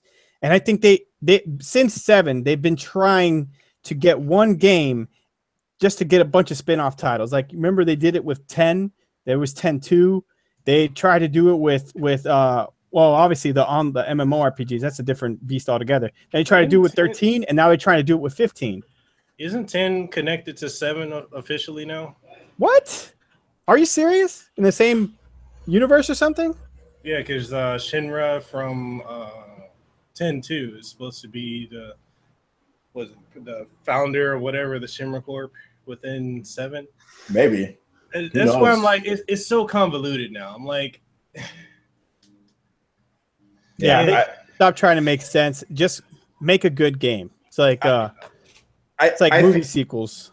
I think inherently they are always trying to do things way too big out of proportion. Like, that is like the theme of that studio. That is like the theme of that, is like, do things huge, do things big. And I think they need to stop, and they need to just get back to the basics when it comes to things, which there's nothing wrong with that, adding layers, but it doesn't make sense in the first place. So I'm hoping that the next Final Fantasy game, which probably won't, based on what they've said, it looks like they're trying to do the same thing with the next Final Fantasy game. They're trying to do something crazy, again, which we'll see. But Takahashi, and who's the other guy that worked, the guy that does Kingdom Hearts 3, which talk about convoluted stories. Nomura? Tetsuya Nomura. Both of those guys, they're like mad scientists, and not in a good way. Not in a good way. What's going on in Kingdom Hearts? I'm lost. I have no idea what's going on. I'm not even going to attempt to explain that before I have HMK, knocking down right over. I don't think that's the biggest part of those games, like the story. Nobody plays Kingdom Hearts for the story. It is. People play Kingdom Hearts because you get to play with Mickey Mouse, and you get to go into different kingdoms. That's why IGN plays the game. I'm talking about like guys like HMK and all the hardcore dudes. They play it for the story. But the problem is, like, for most people like us, I would just play Kingdom Hearts just for the gameplay. You know what I'm saying? Like, we're going to do that. I think a good portion, I see what you're saying, Andy, a good portion of people, you got Mickey, you got Disney. I think my daughter's going to want to play it. You know what I'm saying? Wait, before people start saying, hold on. I know you can't play with Mickey Mouse. Shut up, all right? Before people start saying stuff, I just said it. Like, you can play with Donald and Goofy. I know this. But Donald and Goofy, but Mickey's in the game. He's been in the games. But I mean, like, my daughter has seen me like watch Kingdom Hearts, and she's like, "Oh, I want to play that," So I think a lot of people are like that. And I know originally when the game came out on PS2, everyone was like, they're just like, it's Disney. You know what I'm saying? Like, I want to play the game. But I think for like the hardcore people, like, you have all the 358 days or 200 and something days, all the different remix HDs and like all these different things that they've done just to confuse it, not only with the titles, but with the whatever. And here's the one person in the chat says, you can't play with Mickey Mouse. I knew it. That's just for you, buddy. That's just for him with his default name too. So of course, he's going to say something like that. But yeah, man, we'll see. As far as Kingdom Hearts, I don't know what's going on with it. Hopefully it comes to Switch. That'd be cool if it did. I swear, my wife, she picked it up. She's like, "Oh, I want to get into Kingdom Hearts." I'm like, "No, you don't." It's a good game. I mean, it is. Like, gameplay wise, yes. But then I had her sit and watch this 20-minute synopsis of the entire story. She's like, 5 minutes in, I'm good. I played and I beat 2 Kingdom Hearts games. I beat the original Kingdom Hearts on PS2, and I beat Dream Drop Distance. And I think I've pretty much had enough of paying full price for those games. I think I was done after that. Now I know Kingdom Hearts 2. I have Kingdom Hearts 2. I think it's probably good, but I have not played it. Well, I've played it, but I haven't played it for real. And I've played the ported ones over on the PS4. I had that for a bit. So yeah, I mean, I put a little bit of the GBA one, but not enough to actually say that like, oh, I know what's going on and all that. So yeah, Kingdom Hearts I don't want to be one of those fake Kingdom Hearts, because like those fake Kingdom Hearts channels, like the ones that get hyped up for Kingdom Hearts and they don't even know what's going on in the game. That's so true. Yeah, like honestly, Square, can you guys put more money into the Nier franchise and Dragon, like what was it? Dragon Guard? Yeah. Dragon Guard, yeah. Yeah, like I would love to see Nier Automata on the Switch. Yeah, I think it'd be I've looked into that game as far as the development of that game, and I've looked into obviously the type of game that it is, the file size and everything it is. That game is really weirdly built. I don't know what engine they're using or anything. I don't know if it'd even be compatible with the Switch. It's just the more that I looked into that game and talked to people about that game, particularly considering that it's like 50 gigabytes, and looking at the game and you're like, well, why is this 50 gigabytes? Maybe because of the open world, whatever the case is. But I just think that it would be tough. Although Platinum Games said if Square Enix pays for it, they would port it. So, but I doubt Square Enix is going to pay for it. At least anytime soon. Maybe later. Square Enix has so many franchises they're just sitting on. It's sad. The same thing as Capcom. Capcom has a lot more Capcom has like a million franchises they're sitting on. Mega Man Legends 3, please. Breath of Fire. That's Capcom, right? Yeah. Rival Schools. Rival Schools. What's the other one for Dreamcast? Power Stone. Oh, God, so many good games. Yikes! They're sitting on and that's why.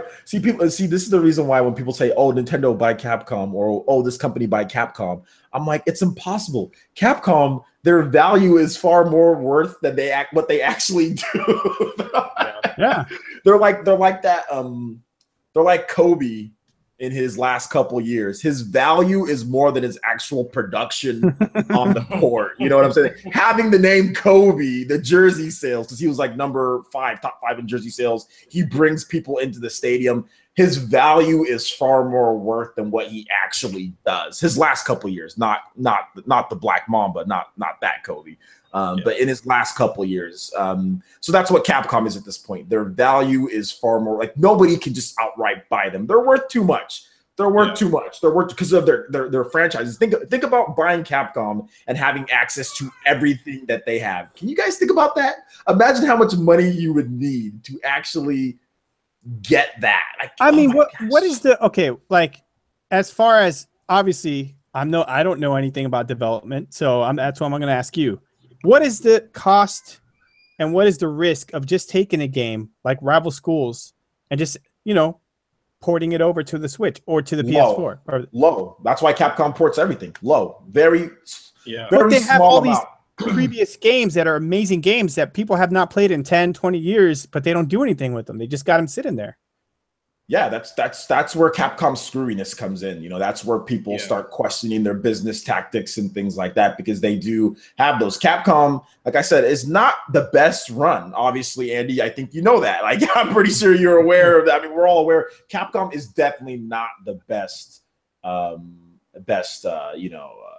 ran company when it comes to these things. If you want to be a port studio, be a port studio.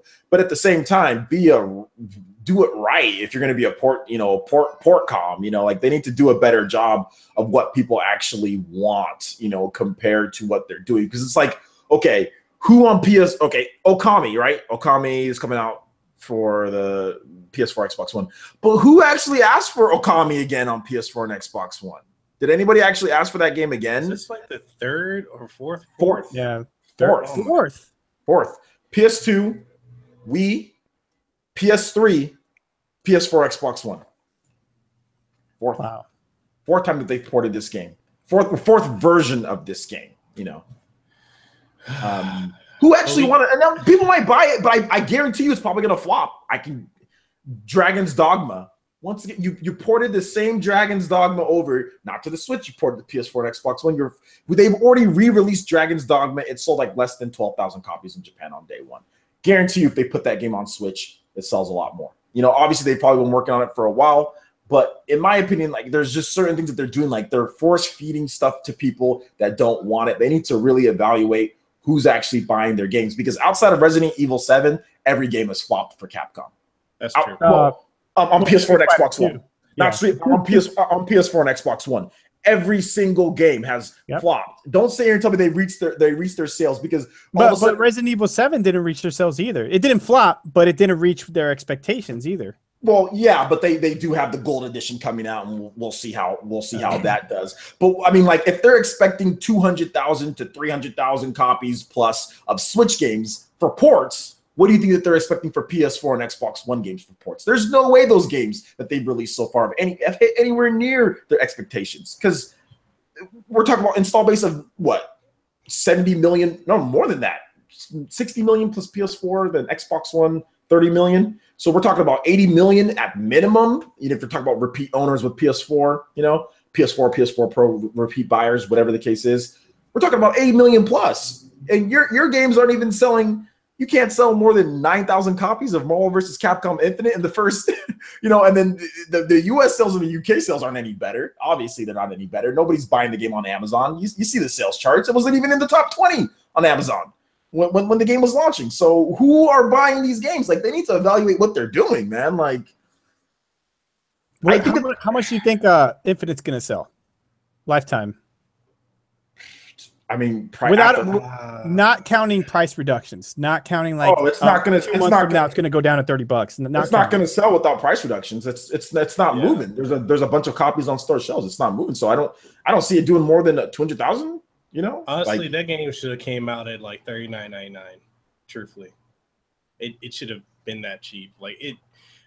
I have it. I love it, but you're talking to someone who's been playing since like War of the Gems. Like, I don't feel like it's not going to hit those numbers that they want. And I think they know that. We don't know what they were looking for 2.5 million. Yeah. No way. No. It's not $20. $20, yeah. But yeah. Maybe in 20. I mean, and even at $20, it's like, how long is it going to take to get to $20? All the different games coming out, all the older games that have already come out are also going to be $20 as well, or $29 or whatever the case is. So it's a tough buy, man. It's a tough buy.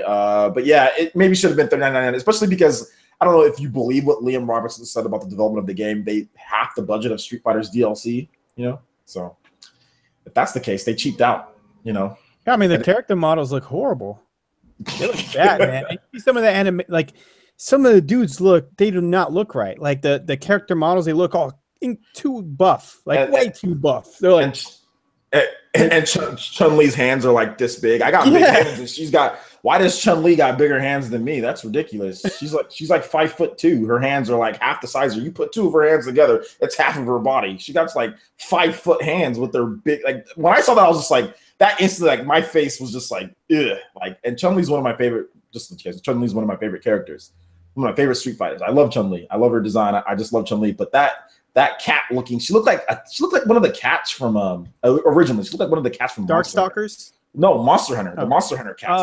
The Neko. She looked like a Neko mixed with Chun-Li, and that really made me upset. And I think that's when I decided that I wasn't going to buy the game. As soon as I saw that, I was like, okay, you've disrespected my waifu. So what's crazy is if you go on cdkeys.com, it's like $20 to get it for PC. No.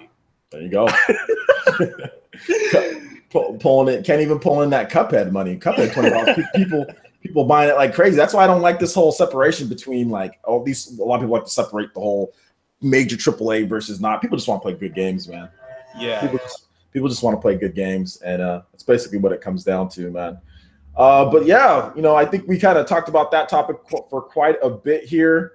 Let's go ahead and I know you guys have some questions built up, or do you guys have any other topics that you want to discuss before we get into some Q&A? I did want to just mention the whole Destiny 2 thing. Oh yeah, how it's sold. It's actually sold half of what the original Destiny sold. I saw Spawnwave link that. Yeah, did you read more about that article, or was that it that you read? Yeah, I mean, that was just to the point where they recorded the sales. Compared to Destiny 1, it literally sold like Destiny 1 was like 2.7 million and Destiny 2 was like 1.3 million. That's including I believe that's not including download sales for both games. But even then the player count, I believe the highest player count has gotten was 3.5 million, and it's been downward spiral since then. That was back when it first came out. A few days later, 3.5 million, and then it's just the player count, individual player count has been spiraling down. Destiny 1, how much did that game sold? I think the game sold like 10 million copies, right? Destiny 1. Yeah, it has to be in the double digits. I'll check it real quick, but it has to be in the double digits. It's got to be at least, because I know the PS4 version of the game was a beast. It was like 6-7 million for the PS4 version of that game. Yeah, definitely. Okay, and it sold out in a pretty short amount of time. I think it sold a lot. Like I remember day one, we're talking like 3 million copies on PS4 by itself or something like that. You know?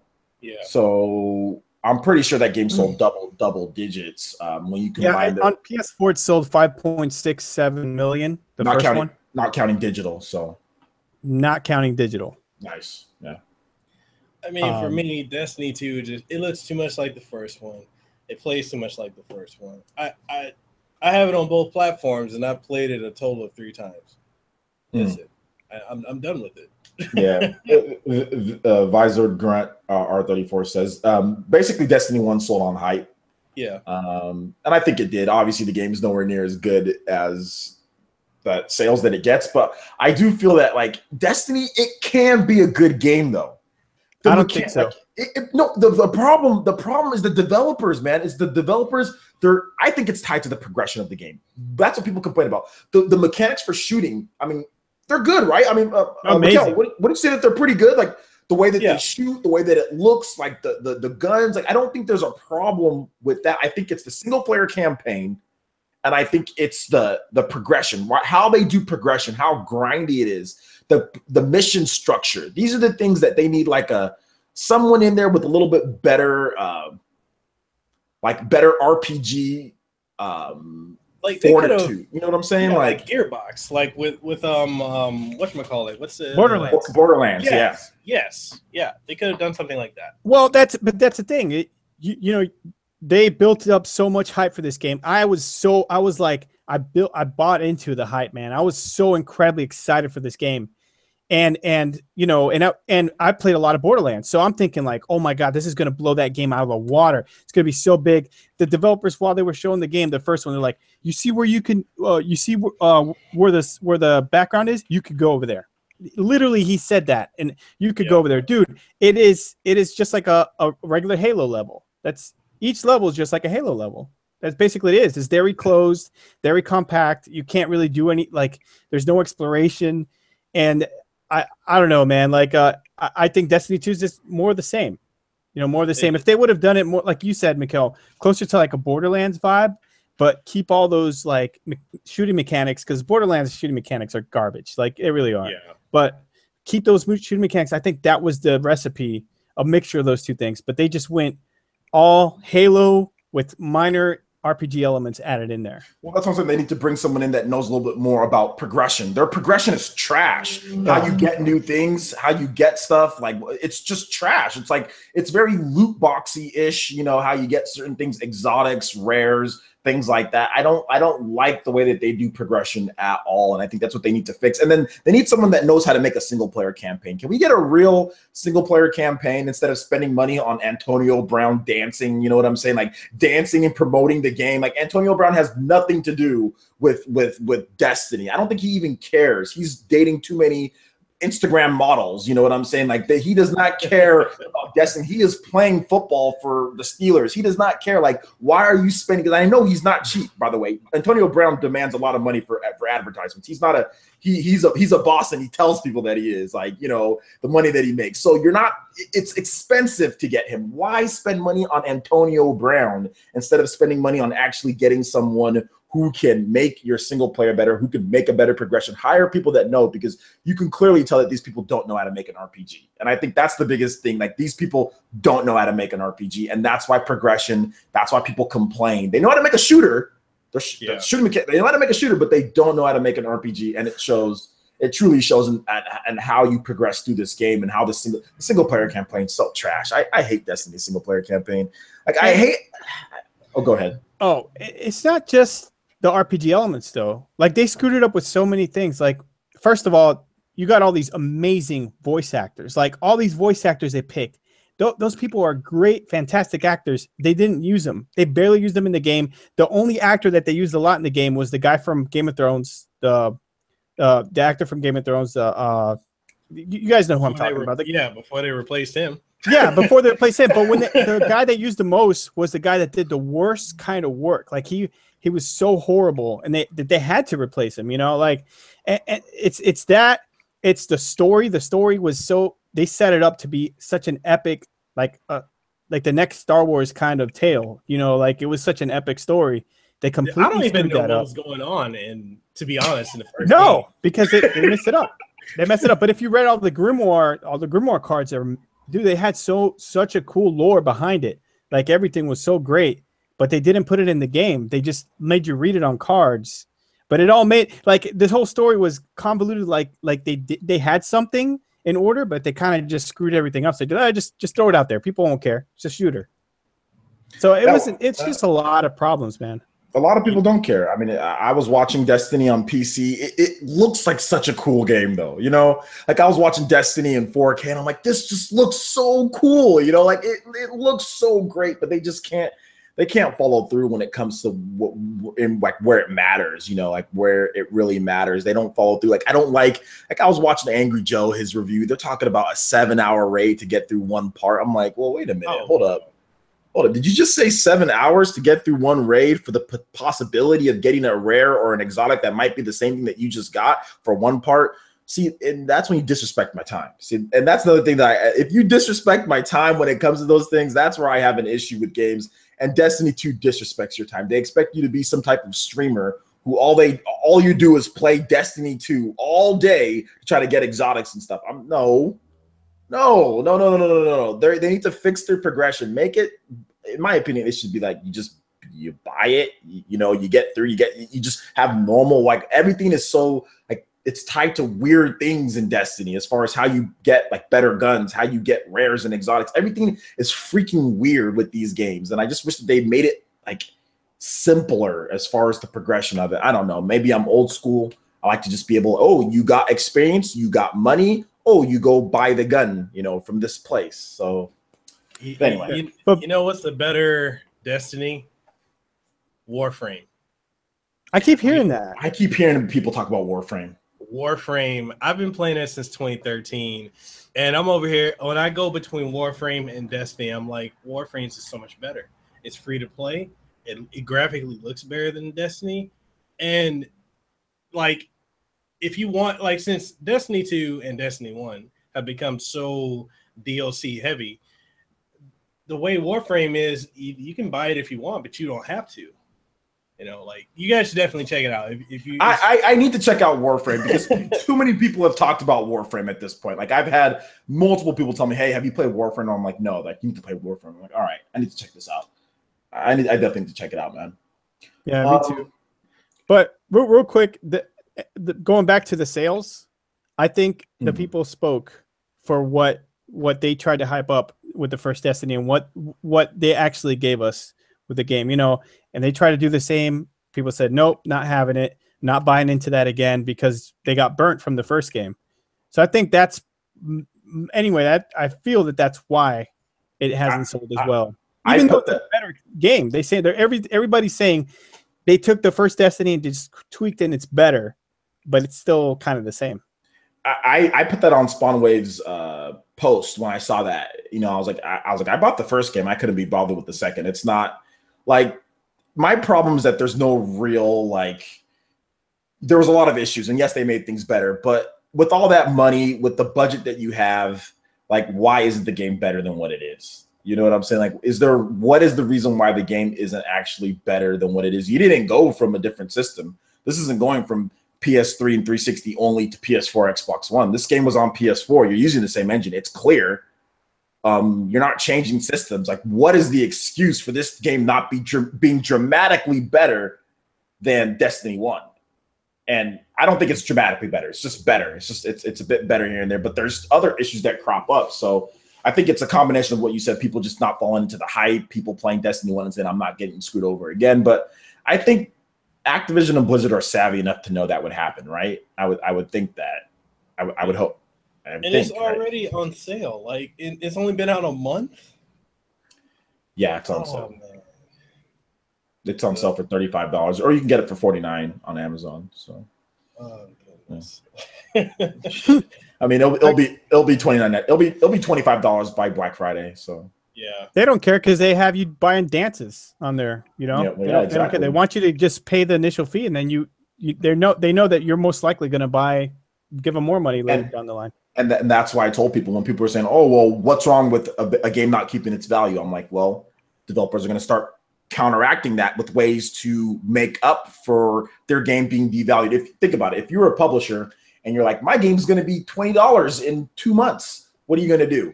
Well, your design that your game is that way, but what are you going to do? A publisher isn't thinking about the broad sense as far as gamers out there, as far as retaining value in a game. I mean, some of them aren't thinking about that, but a lot of them are just like, okay, well, we need to fix this. How do we fix it? Well, loot boxes, DLC, microtransactions, these things we can make up for our game being $20 later down the line, you know. But there's something else they could do. Make a good game. They can make a good game. But in their eyes, they are. And that's what I'm saying. Like, in their eyes, they are. No, because look, Grand Theft Auto 5. Go buy a Grand Theft Auto 5 now. It's still $55. Why? Because it's a good game. If they make good games, but they're like, look, guys, look, we could make a good game, or we can make a mediocre game, and we could just charge DLC and microtransactions and stuff. You know, to me, that's the safer bet. Then that's why everybody's doing it, because it's a safe bet. And, they don't have to. Oh, we don't have to think about doing something strange and weird and people have never seen before and something unique and exciting. No, they're like, let's just put the same stuff out there, just charge microtransactions, and it's a safer bet instead of making a good game. And people are getting it. People are buying it. Yeah, real quick, we're going to get back right to that, but shout outs to Ibsters for a brand new sponsor. Welcome to the village, homie. You are a Jonin at this point, sponsoring the channel. Thank you so much. And sorry about my alarm going off at the worst time right now. Thank you so much for the sponsoring. I do appreciate that. Ibsters, everyone, welcome him to the village as well. As far as the brand new sponsor goes, thank you so much, dude. That means a lot to me. And yeah, enjoy your emotes. You've got Toby, you've got a headband, and you've also got the Mankaku Sharingan. Make sure you use them wisely. And we will be having a brand new Gata L as well being added into the mix on my next live stream. So thank you so much, Ibsters, and welcome. And if you want my friend code, I'll give you a I'll give you like a message. I'll give you a personal message in your YouTube inbox. So yeah, you'll get my friend code as well. So thank you so much, man. Is it the hidden leaf? Yeah, it's the hidden leaf headband. But yeah, man, just to kind of, I think Mikkel, you're about to say something. Go ahead. Oh no, I wasn't. Oh, okay. So yeah, I mean, and to go on Andy's point, I agree, man. Like I 100% agree. They need to make a better game. I mean, Grand Theft Auto, it has like microtransactions in it, but that's like the Grand Theft Auto Online though, right? That online portion part, it has like things in there, but like the single player campaign is already so like stuff, you know what I'm saying? Like there's already so much things, so it retains, Grand Theft Auto retains that value. Horizon Zero Dawn actually did a pretty good job of retaining its value as well. I think it's $39.99 at this point, which not bad, not bad at all. Pretty good for a year later. I mean, it's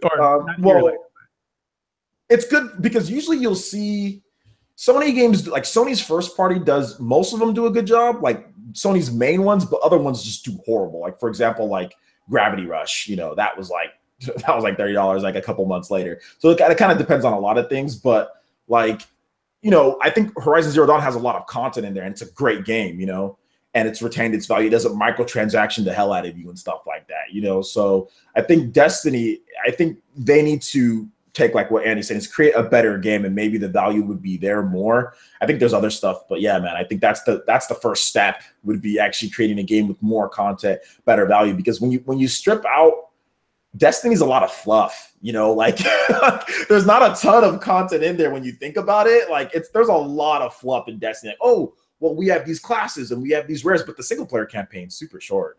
You know what I'm saying? It's not like there's like a ton of stuff to do in there. The multiplayer, well, okay, it's not as elaborate as Halo or some of the other games that are out there.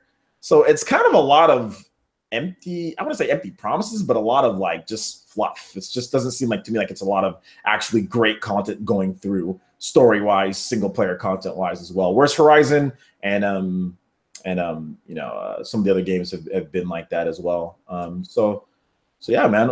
Anybody have anything else to add to that, man? We good?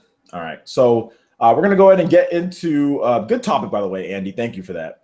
I would have forgot about it. So let's go ahead and we're gonna get into the questions. So do you guys have any questions? Let us know. We'll be answering questions for about a good 15, 20 minutes or so. So yeah, let's hear your questions. I'm gonna type that in the chat here, guys. That's why you're hearing some typing.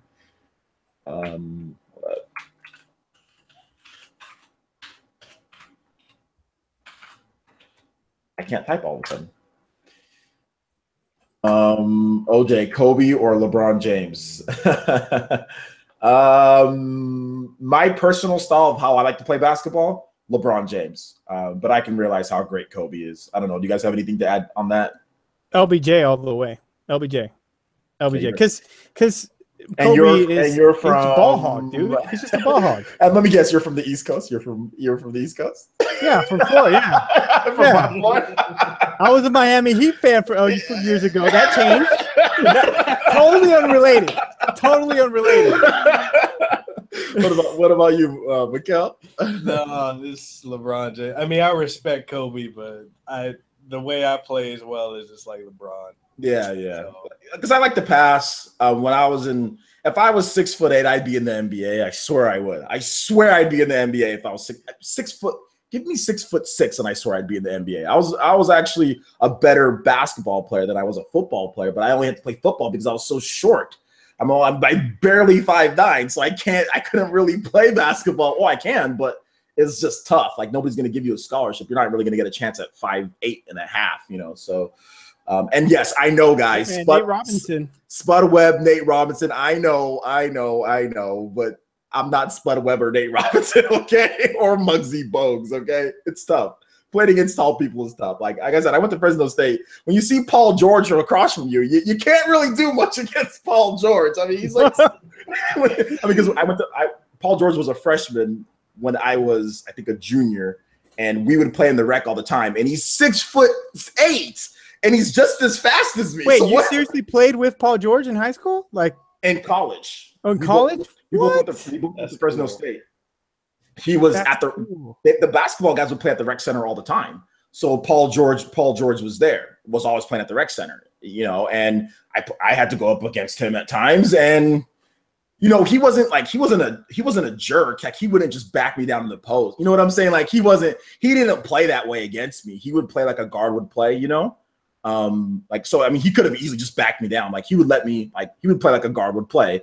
But he would just if he goes up for a jump shot, I'm 5'9", you know, there's no way of me interrupting his jump shot when he's 6'8", you know what I'm saying? And there's just no way I can do anything when he's 6'8" and he's a foot taller than me. So that's what I'm saying, like as being short. I mean, there's nothing you can do about short football. There's plenty of things you can do. You know, when you're short, it's actually works in your advantage to being short in football. A lot of the time it works, especially as a running back. So. But anyway, that's enough about me. Let's talk about these other questions here. But yeah, we all pick LBJ. So you got to tackle him, OJ. Yeah, right. Dude would step on me. Let's see here. Assassin's Creed for the Switch. You guys want to see Assassin's Creed for the Switch one of these days? No, I'm done with that series. I was after Assassin's Creed 2. I was like, I'm done too. After Assassin's Creed 2, I was like, I'm done. But what about you, Andy? If it's cheap, but not really, not if it's a $60 port. Even if it's a new one, a $60 port, I don't think it's going to do well. I think people moved on from Assassin's Creed for the most part. Yeah, I tried Assassin's Creed 3 on the Wii U. That wasn't good. Assassin's Creed games are probably the most overrated games that one of the most overrated franchises that I've ever played. It is not good. Assassin's Creed isn't a good franchise, in my opinion. Bring back Prince of Persia. Prince of Persia. I would absolutely love. Awesome, man. Yes, I would absolutely love a real Prince of Persia. That would be great. Prince of Persia. OJ, this one comes from Tyrese W. OJ, remember when some channels showed Dark Souls 3 DLC gameplay and you said it played on the Switch? Was that real? I never said it was. I said that they reported that it was, and they eventually said that it wasn't, that it was PS4. So no, that was never anything that I don't try to put words in my mouth. Okay, all I've said is that Dark Souls, as far as it has a chance, since From Software is an official partner, they said that they're going to be bringing stuff to the Switch. So that's the only thing that I said. So yeah, man. Hey OJ, I see one in here that's really interesting. Okay. Seven Gamers says, I don't know why Blizzard doesn't put, I don't know why they don't put Overwatch on the Switch. It's a no-brainer. That game would sell on Switch because there aren't mainstream shooters on the Switch.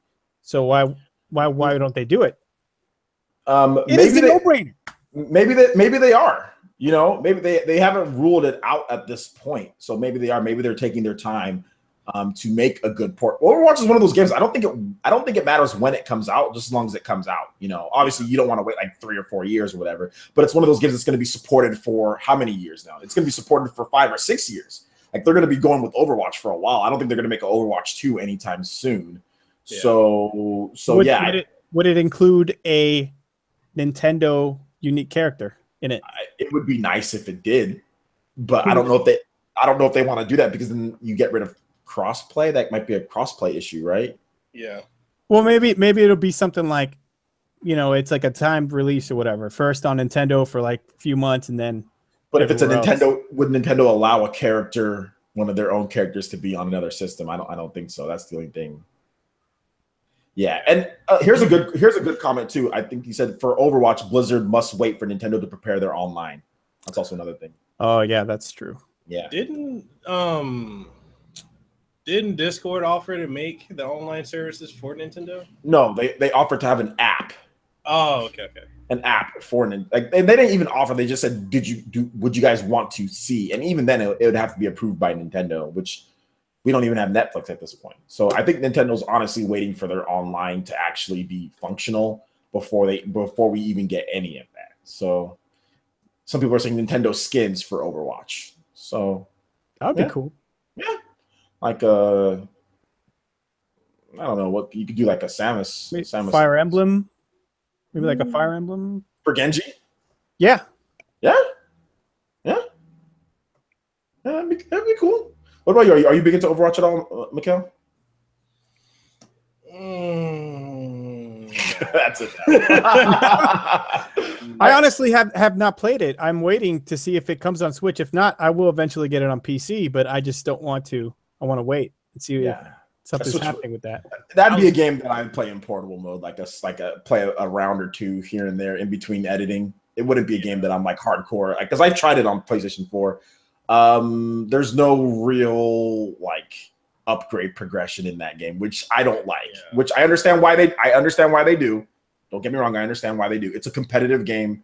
You know, Smash Brothers doesn't have real upgrade progression either, and I love that game. So, but for me, like a shooter, like multiplayer, you know, where you're like guns and stuff, like I gotta have some upgrades. I gotta have some stuff. Like I actually like Uncharted's multiplayer more than and like the other games. Like I might probably even like COD, or I like getting upgrades and stuff in my multiplayer shooters, and they don't have that in Overwatch. So yeah, I'd buy it just like the support, but yeah, it gets a bit repetitive for me. But that's just for me. Yeah, I'd be all for having Titanfall 2 on the Switch. Personally, I'd rather play that than. And that's the game I played. I don't think that's gonna happen, dude. They laughed it. I know. They laughed in our faces. Laughed in our faces. Yeah. Laughed in our faces for Titanfall. Yeah, man. If I had to choose between that and Overwatch, it's Titanfall. I would probably take Titanfall 2 as well, although Titanfall's not my favorite. But yeah, if I could. To be honest, I mean, I'm not big on shooters just in general. So, I mean, I would like to see some other games, but I can see what people are saying as far as, you know, having them. It would be a benefit to the Switch. So, let's see here. Okay, I gave off the impression. Okay, I got it, Tyrese. It's all good, dude. It's all good. KAG. Shout outs to KJE. He has a good channel. I think he has 2 channels. He has a reaction channel, and then he also has a gaming channel. So, shout outs to KAG in the chat. He says Fortnite for the Switch. That's something that I'd want to see, actually. If they could do it, I would like to see Fortnite for the Switch. I like the Battle Royale mode. I'm interested in that. I'm interested in seeing that Battle Royale mode, playing it. And if there was a Switch version, I'd definitely be more interested in it. What about you guys? I haven't played it. Like I downloaded it, but you saw my tweet. It's like, oh, you got to pay to play for this. I'm like, nah. Wait, you have to. I thought the battle royale mode was free. Was it a free update for the battle royale mode? I think the royale is free, but there's another mode you got to pay for. Oh, And the okay. only reason I downloaded it is because on my PlayStation 4, I keep seeing the advertisement constantly. I'm like, okay, I'll try it. Mhm. But I don't So know. it's. Go ahead. Sorry. No. Oh, so Fortnite is it's basically PUBG, but you can build stuff as well, right? Yeah. It's PUBG with it's like cartoony PUBG with the building aspects. Like Fortnite didn't interest me at all. Like when I first saw Fortnite, I was like, I'm not interested in this game. But when I saw PUBG Fortnite, I was like, oh, I'm interested now. Because I watch a lot of PUBG. I've never even had the slightest inclination in my mind to buy PUBG, but I watch it. I don't know why. Yeah, I hear it. I hear it's really exciting because it's the whole, what is that? Hunger Games kind of. Yeah, who's going to survive? Like who down to the last few people, and it's kind of cool. It's a Hunger Games type of deal, and I actually like the Hunger Games, the movies. I don't like the main character, but I like Hunger Games, and. Yeah, it's basically that, and like you get these weapons, but then you get people getting so salty when they lose, They get that's what I wait for. I wait for my favorite streamer. He doesn't know that he gets salty, but the way that he talks, Silent Sentry, like the way that he like in-depthly breaks down why he lost every single time. It kind of gives me like a not as ragey as low tier god, but it kind of gives me like a low tier god type of vibe. Like is he one of those guys that's always giving an excuse why he lost? Like never just because I'm not gonna say that, but maybe I'm not.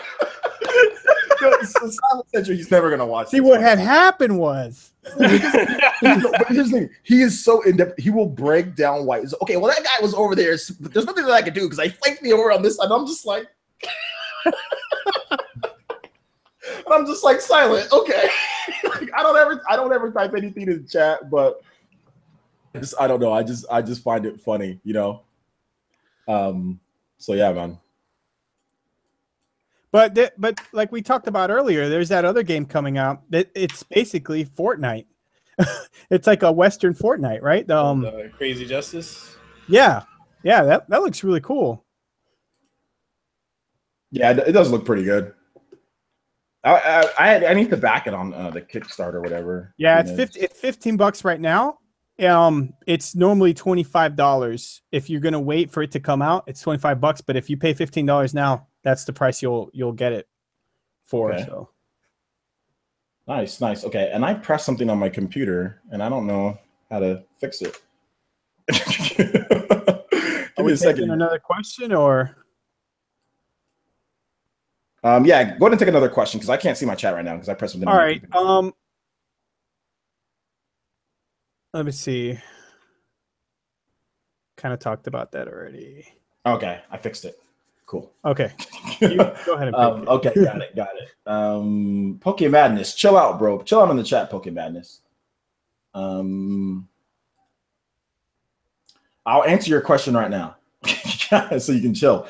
Poke Madness 1996 says, what are your thoughts on difficulty hypocrisy people who complain that games are all easy now, but we already talked about that. Make sure you check out, we talked about that already, right? Didn't we? About like Cuphead type stuff? Yeah, we did. Yeah, we did. Already. Yeah, we did Squid Vicious had a really interesting question earlier. Oh, yeah. He did.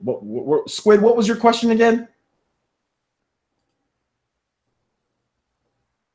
If you can type it in the chat again, Squid. If he's still here, Squid. Yeah, he's there. Okay. OJ, why do you give out so many L's on Twitter? Sometimes I get some L's, like that's the thing about L's. Sometimes you give it and you take it, which is fine. That's the difference between the reason why I can give so many L's is because I can take an L. You know what I'm saying? Like that's the reason why I give so many L's, is because I can take one. If someone was to hand out that L to me right now, to be like, all right, I'll take my L. Okay. So I can. Street 2 is overpriced. Yeah. Yeah. You know what? I'm gonna take that L. I'm gonna take. You know what? I'm gonna take that L. That's why you're on the show right now, Andy. We're cool. So I'm gonna sit back and take that L from that conversation we had, bro.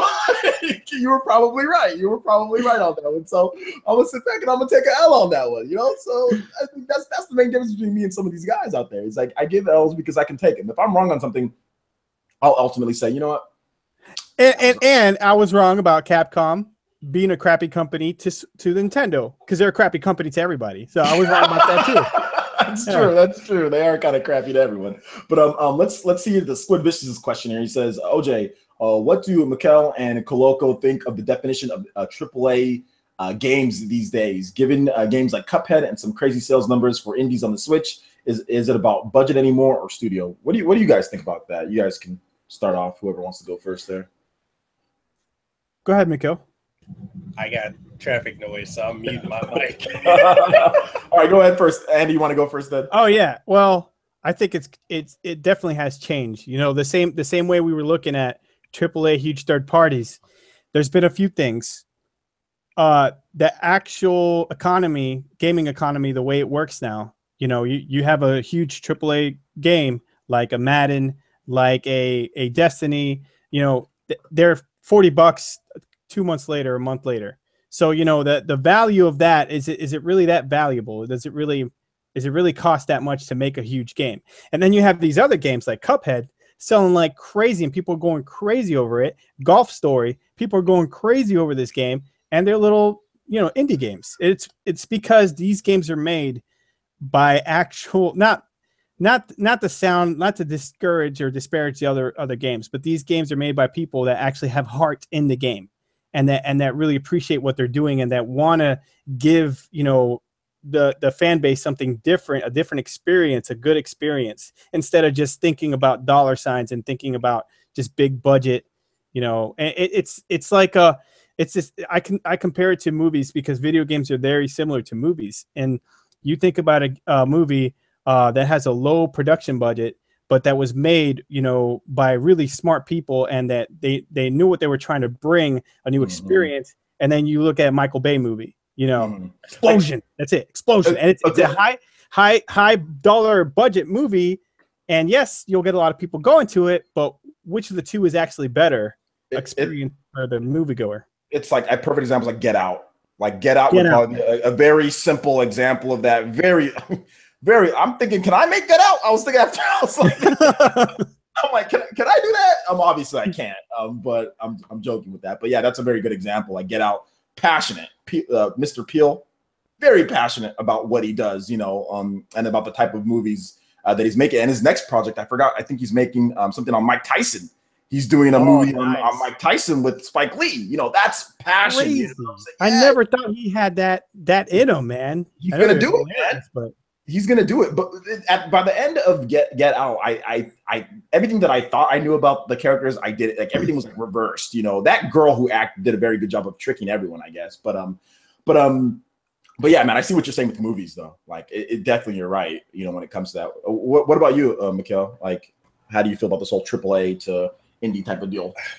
What I really like, one of my thoughts is, I feel like a lot of quality for third-party studios kind of start to die off in the 360 PSN, like midlife, because then it came all about online games that probably within 5-10 years from now, we probably won't ever be able to play if they're online only. And, you know, I really do feel like, as far as like these indies, like companies that are making games goes, they're making games that I can play years from now. I can reference it 10-15 years later and say, hey, this game still holds up. It's still got quality. Whereas a lot of these big, I'm a reference it to like cooking. It's a whole lot of flash, but there's there's no real meat to it, no substance. You know, stuff like Assassin's Creed. Who's really gonna go back and play all those? Hell no. You go back and play Assassin's Creed 2. It's like, God. Even like compare like Assassin's Creed 1 to Mario Galaxy, which both came out in the same year, right? 2007. Yeah. Oh my God, it's like Assassin's Creed 1 is almost unplayable at this point. Yeah. You know? It's just like these AAA games, they don't hold value.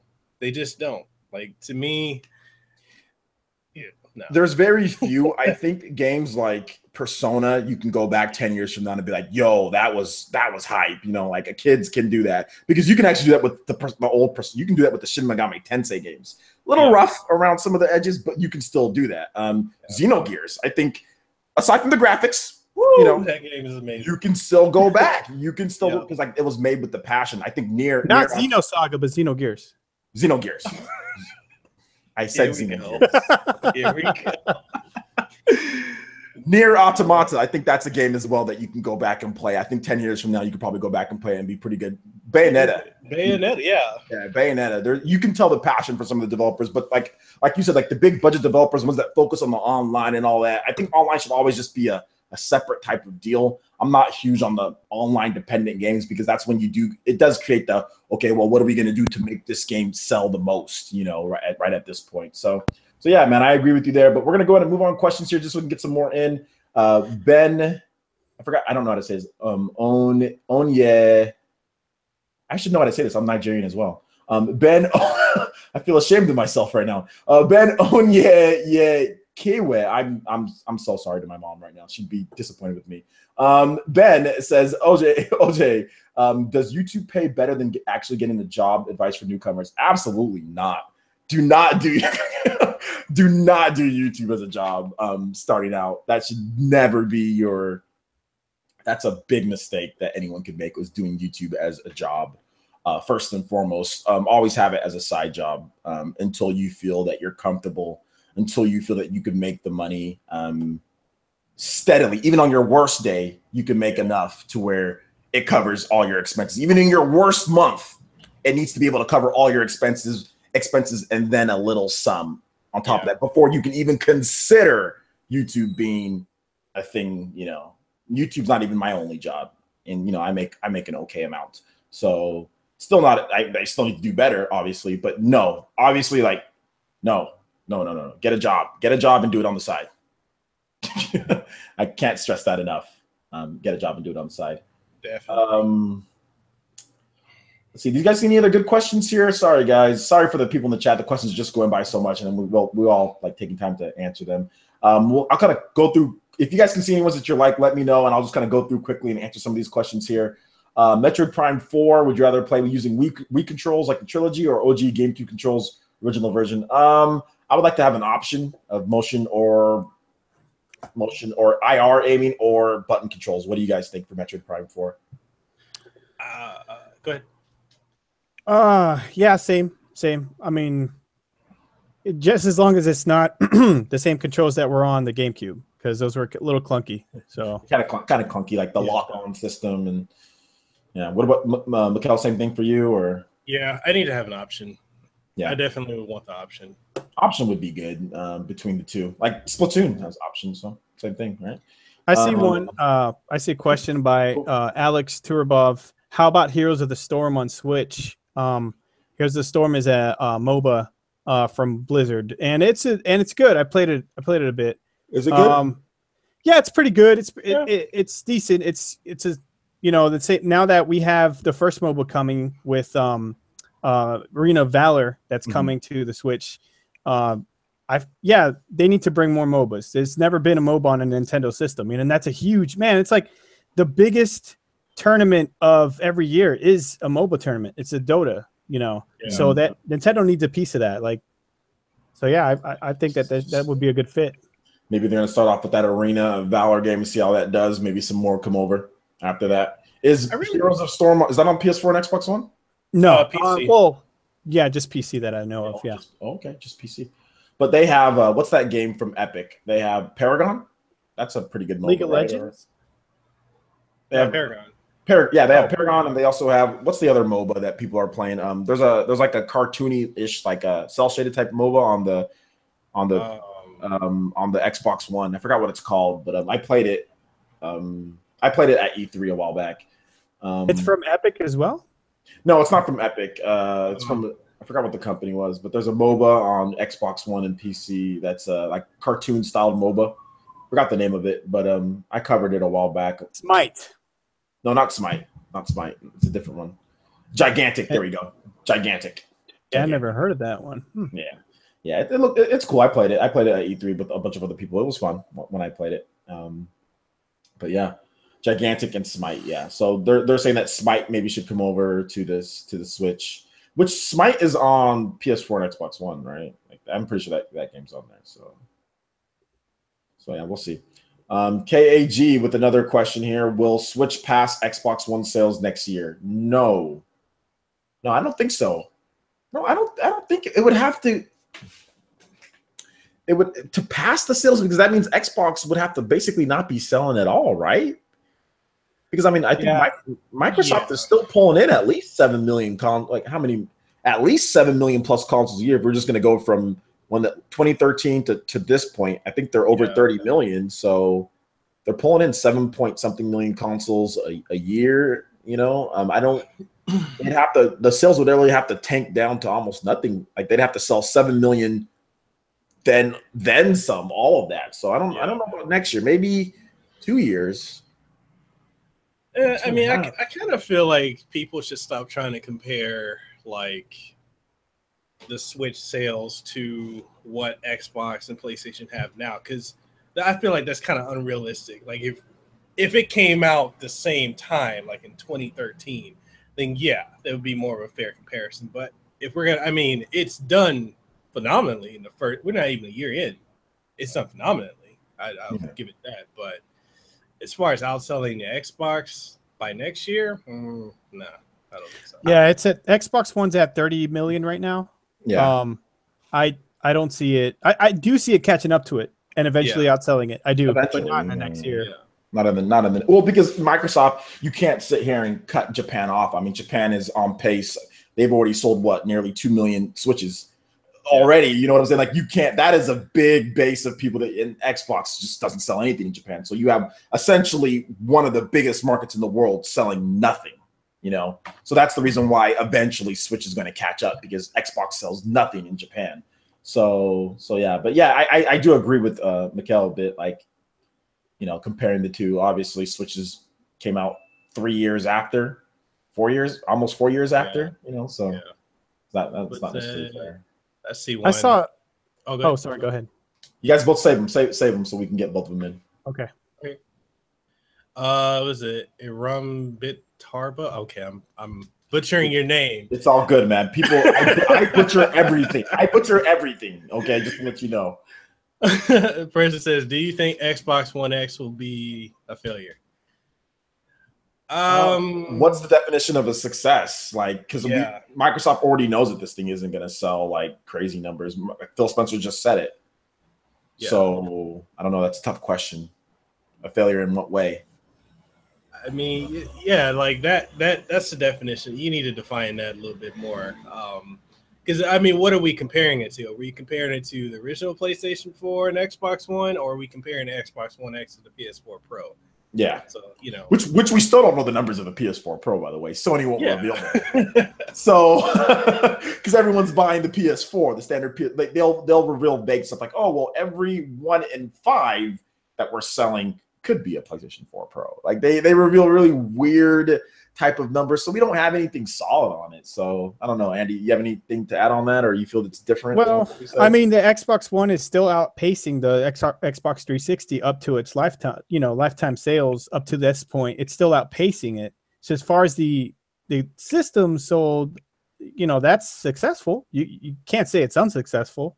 But now, as far as like the actual content, the 360 was so much better. I mean, he's talking about the Xbox One X. Does he feel that the Xbox One X? Yes, X. Yeah, successful.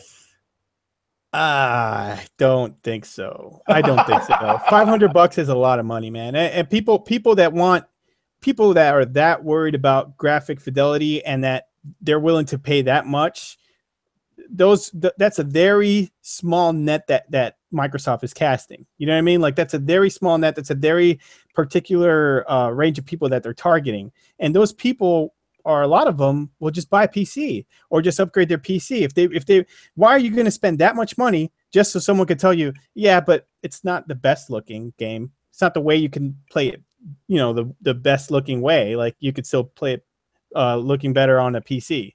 So I don't I don't see it doing a whole lot better, man, than PS4 Pro. I really don't. Here's an interesting question. Thank you for the question. I do appreciate that. Ibsters, shout outs to the Headband Nation over there, PE Ninja Nation with the sponsor Ibsters. Do you think all this fuss over the Mario Odyssey Edge review is just a sign of the fuss to come in terms of damage control and salt? That is a good old YouTube Crumbside question. I love it. Love the question.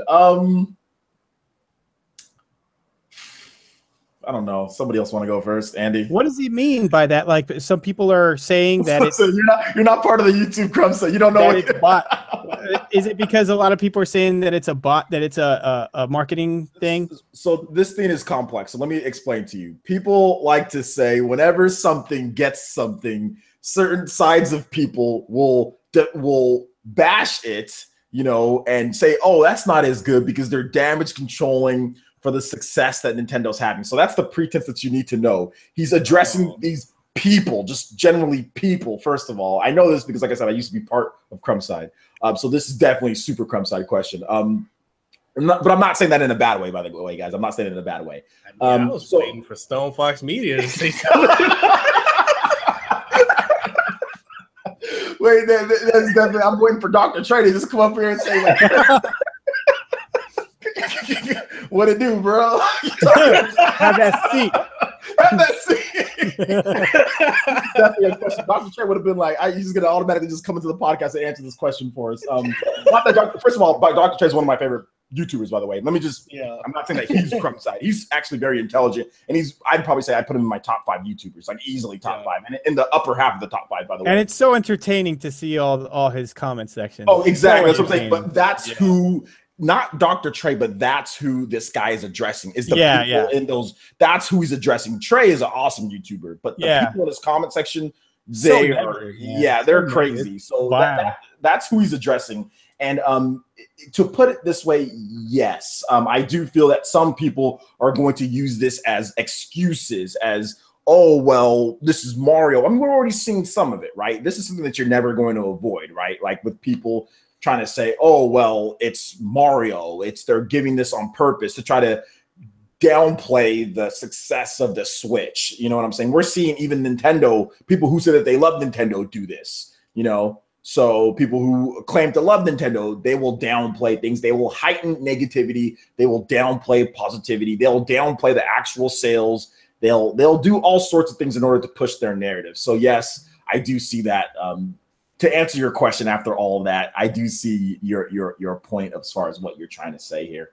But yeah, man. I had this one a question that from Davin23 said, how big of a splash do you think Nintendo could make in Chinese, Korean, and Taiwanese markets with the Switch? It's a good question.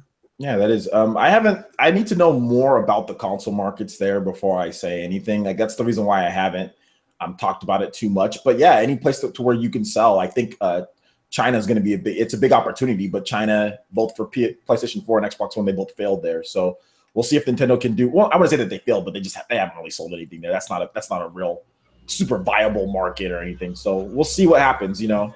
I think it would actually do better there because they censor a lot of games that go there. And with the perceived image of Nintendo being wholesome, family oriented, I think they would do better than what Microsoft, especially Microsoft, and what Sony could do. So, I think it's going to do really good. It all depends on who they go in business with. The publisher for that Arena of Valor is Tencent, and they are actually the 10th largest business in the world. We're not just talking about like video games. The 10th largest. They actually own Epic. They own it's a huge company. Yeah, the guy who's the CEO is one of the wealthiest men in the world, right? That guy, he's one of the wealthiest men, like top 50 wealthiest men in the world. Yeah, and Arena of Valor is actually the most played game in China.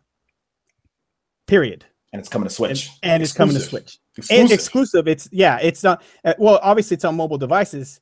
But only phones. Like it's not in any other mobile device. It's just coming to Switch with the regular controls that Switch has. The only way you could play it with regular controls. Nice. So that's going to be big for them to jump in. And I think that obviously is showing that that's how they're going to get into the market, is through that game. And that's a smart. Nintendo's doing it smart. You know, I think Sony and Microsoft, I think they jumped in too early and got nothing back from it. You know, it's not like they increased their stocks. And I think that the fact that they're partnering with Tencent is going to be huge, because they know the market over there. They know how to market the system, market the games.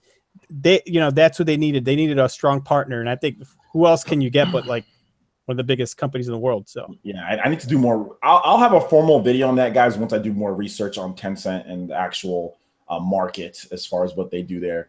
Liquid Metal has a funny question. He says, PlayerEssence, some say 2018 will kill the Nintendo Switch and third-party sales are affected. Do you agree? LOL. You look. Who would say that? Who would say these things? Look, listen. Myself. Listen here, guys. Listen. I like to do something on PlayerEssence where we call facts. Okay. Where we talk about facts, where we're not talking about speculation, which leads to your own opinion on things, which you can, which is fine. But when you're talking about sales, I don't do this with Microsoft and Sony when it comes to things. When we talk about sales here, I look at what's going on, and then I'll say my opinion on it. And I know what 2 videos you're talking about. I know who you're talking about with those 2 questions. And to the first one, will 2018 kill the Switch? No. And I'll say this person's name, Rerez. Rerez, he doesn't know enough about Nintendo. He just doesn't know enough about Nintendo. He's a very good gamer. I think he does great videos with like consoles and different stuff. He knows that realm. He's very good in his realm. Like when he makes videos on weird consoles and weird devices, and he's very good with editing. You know, he's very good. He's got that down. That's why he has over 100,000 subscribers. But when it comes to Nintendo, you need a specialist. Like you need someone who actually researches and knows Nintendo to make, at this point, especially with the Switch, to make these type of things. So when you have someone who makes a video and they say, we've analyzed this many games are coming up for the system, that's where I stop you dead in your tracks, because Nintendo never, ever, ever reveals their whole hand. They always reveal games. They always have Nintendo Directs. At first, they said 80 games for the Switch are in development. We're going to finish this year with nearly almost 400 total. You know, yep. It started out with 80. Developers were announcing games one after the other. New games were being announced. We didn't know about Doom and Wolfenstein and all that till the very end of the year. Okay, yet those games were already in development by the time that Nintendo had their first Nintendo Direct or big thing. So right then and there, when someone says, we've analyzed and we've saw that this many games are coming to the system, you stop them right there. They don't know anything about Nintendo. They've already, and he brought up the whole Nintendo Direct. Rerez brought up the whole Nintendo Direct thing, but he's like, oh, well, there can't be that many games announced. BS, because there were. From when Nintendo first showed off the Switch, okay, 80 games they said were in development. There's been way more, and more people will add on, and you have to look at the Japanese market. That's something that he doesn't. I don't think I've ever heard Rerez talk once about Japanese sales, which I understand why he doesn't, because it completely destroys his argument with Xbox One. You know what I'm saying? So, like I said, not to try to hate on him. I know where this question is coming from, but Rerez simply does not look enough about all of the trends, does not cover Nintendo enough in order to make the type of video that he made that 2018 will kill the Switch. If anything, from what I'm seeing, it's only going to get better in 2018. Like, it's only going to get better and better and better based on what we've seen, based on what some of the developers are saying. I mean, we just talked about Ed Boon. We just talked about Wolfenstein's coming. We've got Fire Emblem. We've got No More Heroes. We've got a lot of games coming then. And even we'll probably get the first look at Pokemon. I'm sorry that I'm taking so long with this one, but I just want to make sure that I'm not trying to take a cheap shot at Rerez. But to Rerez, I know he's probably not going to watch this, but dude, when it comes to Nintendo, you don't know what you're talking about. Obviously, like when we first had that debate, you said a bunch of things. You were wrong on most of those, okay? And this was before the Switch even launched. And now he's just kind of rehashing the same things he's already said, but with really good editing. And most of his fans called him out on it, you know? So the like to dislike bar. And I didn't even have to make a response video. His fans responded. All the people in the comment section responded for me with stuff, just completely destroying each one of his points. So he contradicted himself a lot. He contradicted himself quite a bit. He contradicted himself. And and the thing about it is, like, he says, oh, well, if you don't care about portability, stop right there, homie. Stop right there. Anyone who's looked at Nintendo systems, why would Nintendo fans not care about portability? Let's look at sales. What system has always sold more in Nintendo's history? DS. Game Boy Advance. There has never been a generation where the counterpart portable has not sold more than the home console, even in Nintendo's height of home consoles. So to sit here and say, well, if you don't care about portability, obviously people care about portability. That's like, well, if you don't care about playing on the TV, then I can say Switch is better, right? Like, no, it's about the option for people. So that's the problem that he has there too. He doesn't understand. He doesn't understand that he brushes it off just so quickly because he doesn't care, and then he tries to translate that into facts, and that's the biggest issue that I have with him as far as that goes. And I would just love to have a normal, respectful debate, but I don't think he will. Sorry, I spent too much time on that, but. The reason why I spend a little bit more time on Rerez than other people that say things, because Rerez tries to hide it with really good editing, and it makes it seem as if people are going to believe, like he tries to turn it into fact. He tries to turn his opinion and his slant on things into facts, which is where I had a huge problem with that video, because he says we analyzed everything. He made it seem as if this was fact with everything that he was saying, which that grinded my gears a bit. As someone who tries to be as journalistic as possible, that really made me upset. Anyway, do you guys have anything to add on that? I know I spent a lot of time on it, but I was gonna say the only other person I see doing the same thing is Black Bond. But the difference with him is that he doesn't. First of all, he values portability because he likes the 3DS. So that's one thing that I would say about him. And the thing is, he doesn't hide it behind really bad. Like he doesn't hide it behind the editing. You know, he doesn't hide it behind that. I've analyzed this. I've done this. We've researched this. There's 400 something games. He doesn't do that. He just gives his opinion and then tries to put it into facts or things like that. Yeah. Rerez actually tried to say that he's analyzed and he's researched and he's done this stuff and tried to turn it into fact with stuff like that, which is not the case. Whereas Black Bond, for example, will just react to what he's generally just seen, you know, for the most part. So that would be the difference between those two and why I don't say anything. That's his opinion. He wants to have his opinion. Cool. But I had an issue with how Rerez did it. That's the thing. I had an issue with that. But yeah. I think. What about the second question? From the same one that I read. Yeah. Third parties. Yeah, third parties. I think obviously I know who's addressing, but I'm not going to say that person's name. And I think that we need to wait and see till we get more data. I think the biggest thing with the Switch is that if you're going to say that sales are affected from third party, then you have to say that sales are affected from the positive things from the Switch as well. You can't just go one way. Obviously, third party games are selling better on Switch because of the portability aspect, right? I mean, I think do you guys really think that Street Fighter would have sold 500,000 copies on the Wii U?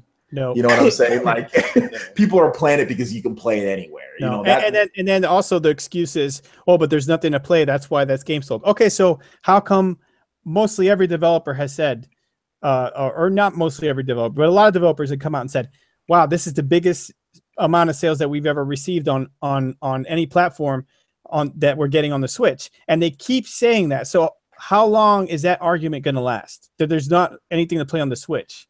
Because it keeps happening every week. The thing about people who have a Switch know what it's about. It's a lot of people who are saying this are people who aren't into Switch, right? If you have a Switch, and obviously we all have bills, I think we all have kids, right? Yeah. We all have at least one.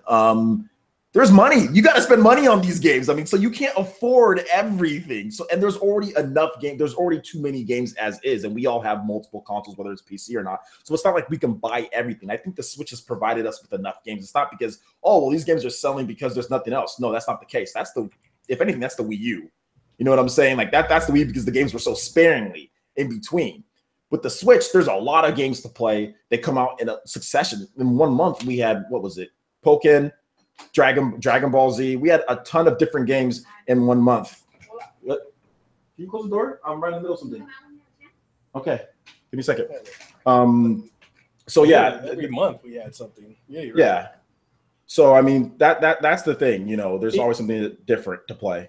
And even games like FIFA, because it had a bad first 3 days or something like that in Europe. People were jumping on it and say, oh, third parties are a failure. It's a failure. It's a done deal. Wrap it up, folks. No, it's number 4 on the eShop, and it seems like each week it's getting better. So it's just like you said, there's so many stuff on the Switch, but still, it's selling. Everything is selling at a good pace. I mean, NBA 2K was #1 on the Switch for like, what, 2 weeks or something like that? Yeah, and that was digital only, where you had to buy a memory card. So people were still going out and getting that game despite everything that you had to do to get it.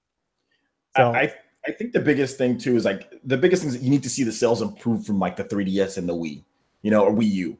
And that's what we're seeing. We're seeing sales for sports games and stuff like that be much better than that. So that's the first place you go. Obviously, it's not going to be as high as PS4 and Xbox One, but you want to see it at least break thresholds past like better than that. And I think everyone can sit here and say, yeah, FIFA on the Switch and NBA has probably sold better than the FIFA and the NBA on the Wii U and on the 3DS. It's probably sold better than those two. And then you can kind of just go from there. So I think when you say third-party sales are affected, well, third-party sales are affected when the system is the type of system that it is. I think third-party games wouldn't be selling as well as it is if it wasn't a portable type of thing. So I think it's affecting third-party sales in a good way. Maybe if some people think it's affecting it in a bad way, but it's also affecting it in a good way. You got to mention that because I don't think the sales of third-party games would be anywhere near as high without this portability factor. So it goes both ways, basically. But we need to wait until we actually see solid numbers. The only numbers we have for FIFA are from Japan, and they're not bad. They're not horrible. They're okay. So I think it's like 20,000 or something like that. I don't know. It sold like 12,000 the first week. I mean, not the best, but FIFA on the PS4 didn't sell a lot more. I think it sold like 50-something thousand the first week, then like however much the next week. So, I mean, we'll have to wait and see. But obviously, FIFA probably should have had a little bit more content in there as far as from the other versions of the game, like NBA. I think NBA is going to ultimately outsell it. So we'll see. I see a question. Yeah. It's from John Sheffer. He says, if the Switch would have failed, would Nintendo be facing bankruptcy? Switch? Yeah. No. No, they wouldn't. I don't think people understand the value of Nintendo. I really don't think they do. Yeah, they don't understand how much money they have in the bank. And that's a weird question to even answer because it's like, well, if Switch, what's the failure? Do they break even on Switch? Because like you can sell crappy but still break even or slightly under. If you do slightly under, Nintendo has enough money to where they can cover that. They use stock Tegra X. I doubt R&D was anywhere near as big. It's not proprietary. It's a Tegra X1. I mean, there's some stuff in there. There's HD Rumble and other things like that, but when you're using a stock chip, that you have on there, I don't know. Would they go bankrupt? No, I don't. Nintendo has enough money to where they have a lot of money in the bank, so no, they wouldn't have gone bankrupt. It takes a lot more to go bankrupt, Yeah, I don't think if they're planning to release 2 theme parks at Universal Studios, that was before the Switch even released. I don't think you're going to go bankrupt. I don't think you're banking on making 2 amusement parks. Like, oh well, if Switch if it fails, then these theme parks, forget it. We got to cancel them. No, they got money, man. Yeah, we don't have to worry about that. Yeah, we don't got to worry about that. It's one thing. They got 2 things, and it's Smash Brothers and Pokemon. No, they're not going bankrupt. Yeah, it'd be very tough for a company like Nintendo to go bankrupt, considering just what they have. It's like almost like Capcom. Capcom, they've been close to losing a lot of money, but it's just they have so many franchises. If tough times got tough, there's always selling franchises. There's always stuff that you can do. But yeah, man. I'm seeing something here about people saying about a link in sources. What are you guys talking about? That Nintendo has $1 trillion in cash. 1 trillion. Do they? I don't know. I don't know about that. I know that they have billions in like assets and like everything. Like if you want to talk about overall value of a company, they're worth billions. Like overall, like let's just say Nintendo said, just an example. Nintendo said, we're selling the Zelda franchise. Like you would have people literally pulling out swords like gun. You would have people literally fighting to buy this for the highest. Like people would spend a king's ransom to get this. Phil Spencer would sacrifice his son. Phil Spencer. He's like little. And it'll be on Xbox Play Anywhere. He'd be like, Spencer Jr., I love you, but I love Link too. Just think about that. They paid $2 billion for what was it? Minecraft. How much do you think a company would pay for Zelda? You would have that 10-cent company would be like, You would literally have every company that has any type of value, like money and cash, would be lining up. So let's just say Nintendo got into really hard times and they had to sell a franchise. Think of just what Zelda they could sell that for. It's the value. It's even hard to place a value on Zelda. You know what I'm saying? Can we sell Ice Climbers? Can they sell them? Get them out of here. Nobody wants them. The Melee fan base right now would be at your throat. Yes, that's very, very true. I'm telling Chew that would be very mad at you right now. No wobbles for you, Chew that. So yeah, man. 1 trillion yen converts to 11 billion US dollars. Okay, well, they have more than 11 billion. Look, what they're worth is more than 11 billion. Easy. Any other questions here, guys? Because if not, we're going to sign off here. I think we're good. I think we've answered quite a number of bit. We'll be back next week. I think this was fun, but like I said, we all got stuff to do too as well. So thank you guys so much for watching. I do appreciate that. Okay, guys, there's 2 big things that I need you guys to do before we wrap this one up. Andy, he has a channel. Please make sure you check it out. It's right here on my homepage, Coloco. Andy, and if you can post a chat, I don't know if you have your YouTube page up, Andy, but could you post a link to your channel in there? And Mikkel, can you also post a link to your channel as well? We really want to try to help these dudes out. They're part of, if you like my content, then you're going to like their content. You know what I'm saying? Like, you're going to like what they do as far as being a Nintendo fan. So please check out their channels and subscribe. We're trying to boost up their numbers as well. They've been putting in a lot of good work on YouTube. And I'm definitely happy that they took the time out of their day. And I also want to give another big shout out here. Both of these guys, even before, we were planning on doing this for a while, and I've had them on before, but both of these guys have directly helped out my channel and the content that you guys are going to see. Andy was nice enough to gift me a copy of Dragon Ball Xenoverse 2 on the Switch, which I've been playing and you guys have been enjoying. Thousands of you guys have been watching that. So Andy was nice enough to gift me that for free, by the way, guys. And Mikkel was nice enough, because Amazon are fraudazon when it comes to the Super Nintendo Classic, and I promised you guys gameplay from that, and they just won't ship it. They're so fraudish. They sold these Super Nintendo Classics on the back of trucks. On the back of trucks running around in Los Angeles and in Seattle, but they can't ship out. I heard about that. That's horrible, man. Yeah, instead of shipping out them to, they sold them off the back of trucks. So, yeah, so Mikkel was nice enough to gift me a Super Nintendo Classic that's coming in the mail as well. So not only have both of them helped me out, you know, on my channel, but they both make great content. So if you guys can check out both of their channels as well, that would be nice, and give them hit that subscribe button and check out their videos. That would be greatly appreciated. From me as well, because they've helped me create content on this channel, you know. And like I said, Andy, I've already done, I think, 2 or 3 parts of Dragon Ball Xenoverse. One night I did it for 4 hours. I did Dragon Ball Xenoverse 2. It's a great game. Fantastic game. And Mikkel, I'm definitely going to be playing the Super Nintendo Classic, which I promised gameplay, but Amazon, dude, I got fraudazon, and he sent me one. You saw my rant. I did a rant video. They did us in Hawaii so horribly. They're like, okay, you got 5 days to change your shipping address. We can't because it's hazardous material. And right after sending that, within a minute, they send a cancellate. They just canceled it for everybody in Hawaii. Yeah. So he had mercy on me.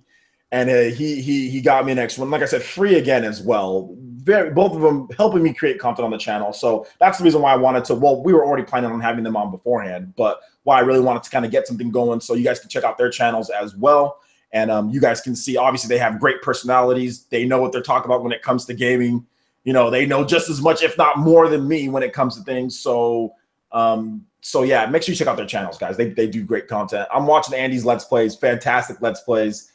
Good production quality. I love McKay's videos, and also Mikkel gives away a ton of stuff on his channel. So like, if you like giveaways and if you like those type of things, he does a lot of that on his channel as well. He just broke 1,000 subscribers as well. So shout outs to you, Mikkel. And Andy's looking to get to the 500 mark. So we need to get Andy to 500 at least within the next few weeks here. So So no, I won't be doing tech reviews, but check out Mikhail's channel. I think that's the reason why we have this little alliance type of deal going on here. Andy does a lot of Let's Plays with old school games, which I don't do, so you can check out him for that. Like I said, you're going to have just as much fun watching him or watching Mikhail's, tech reviews.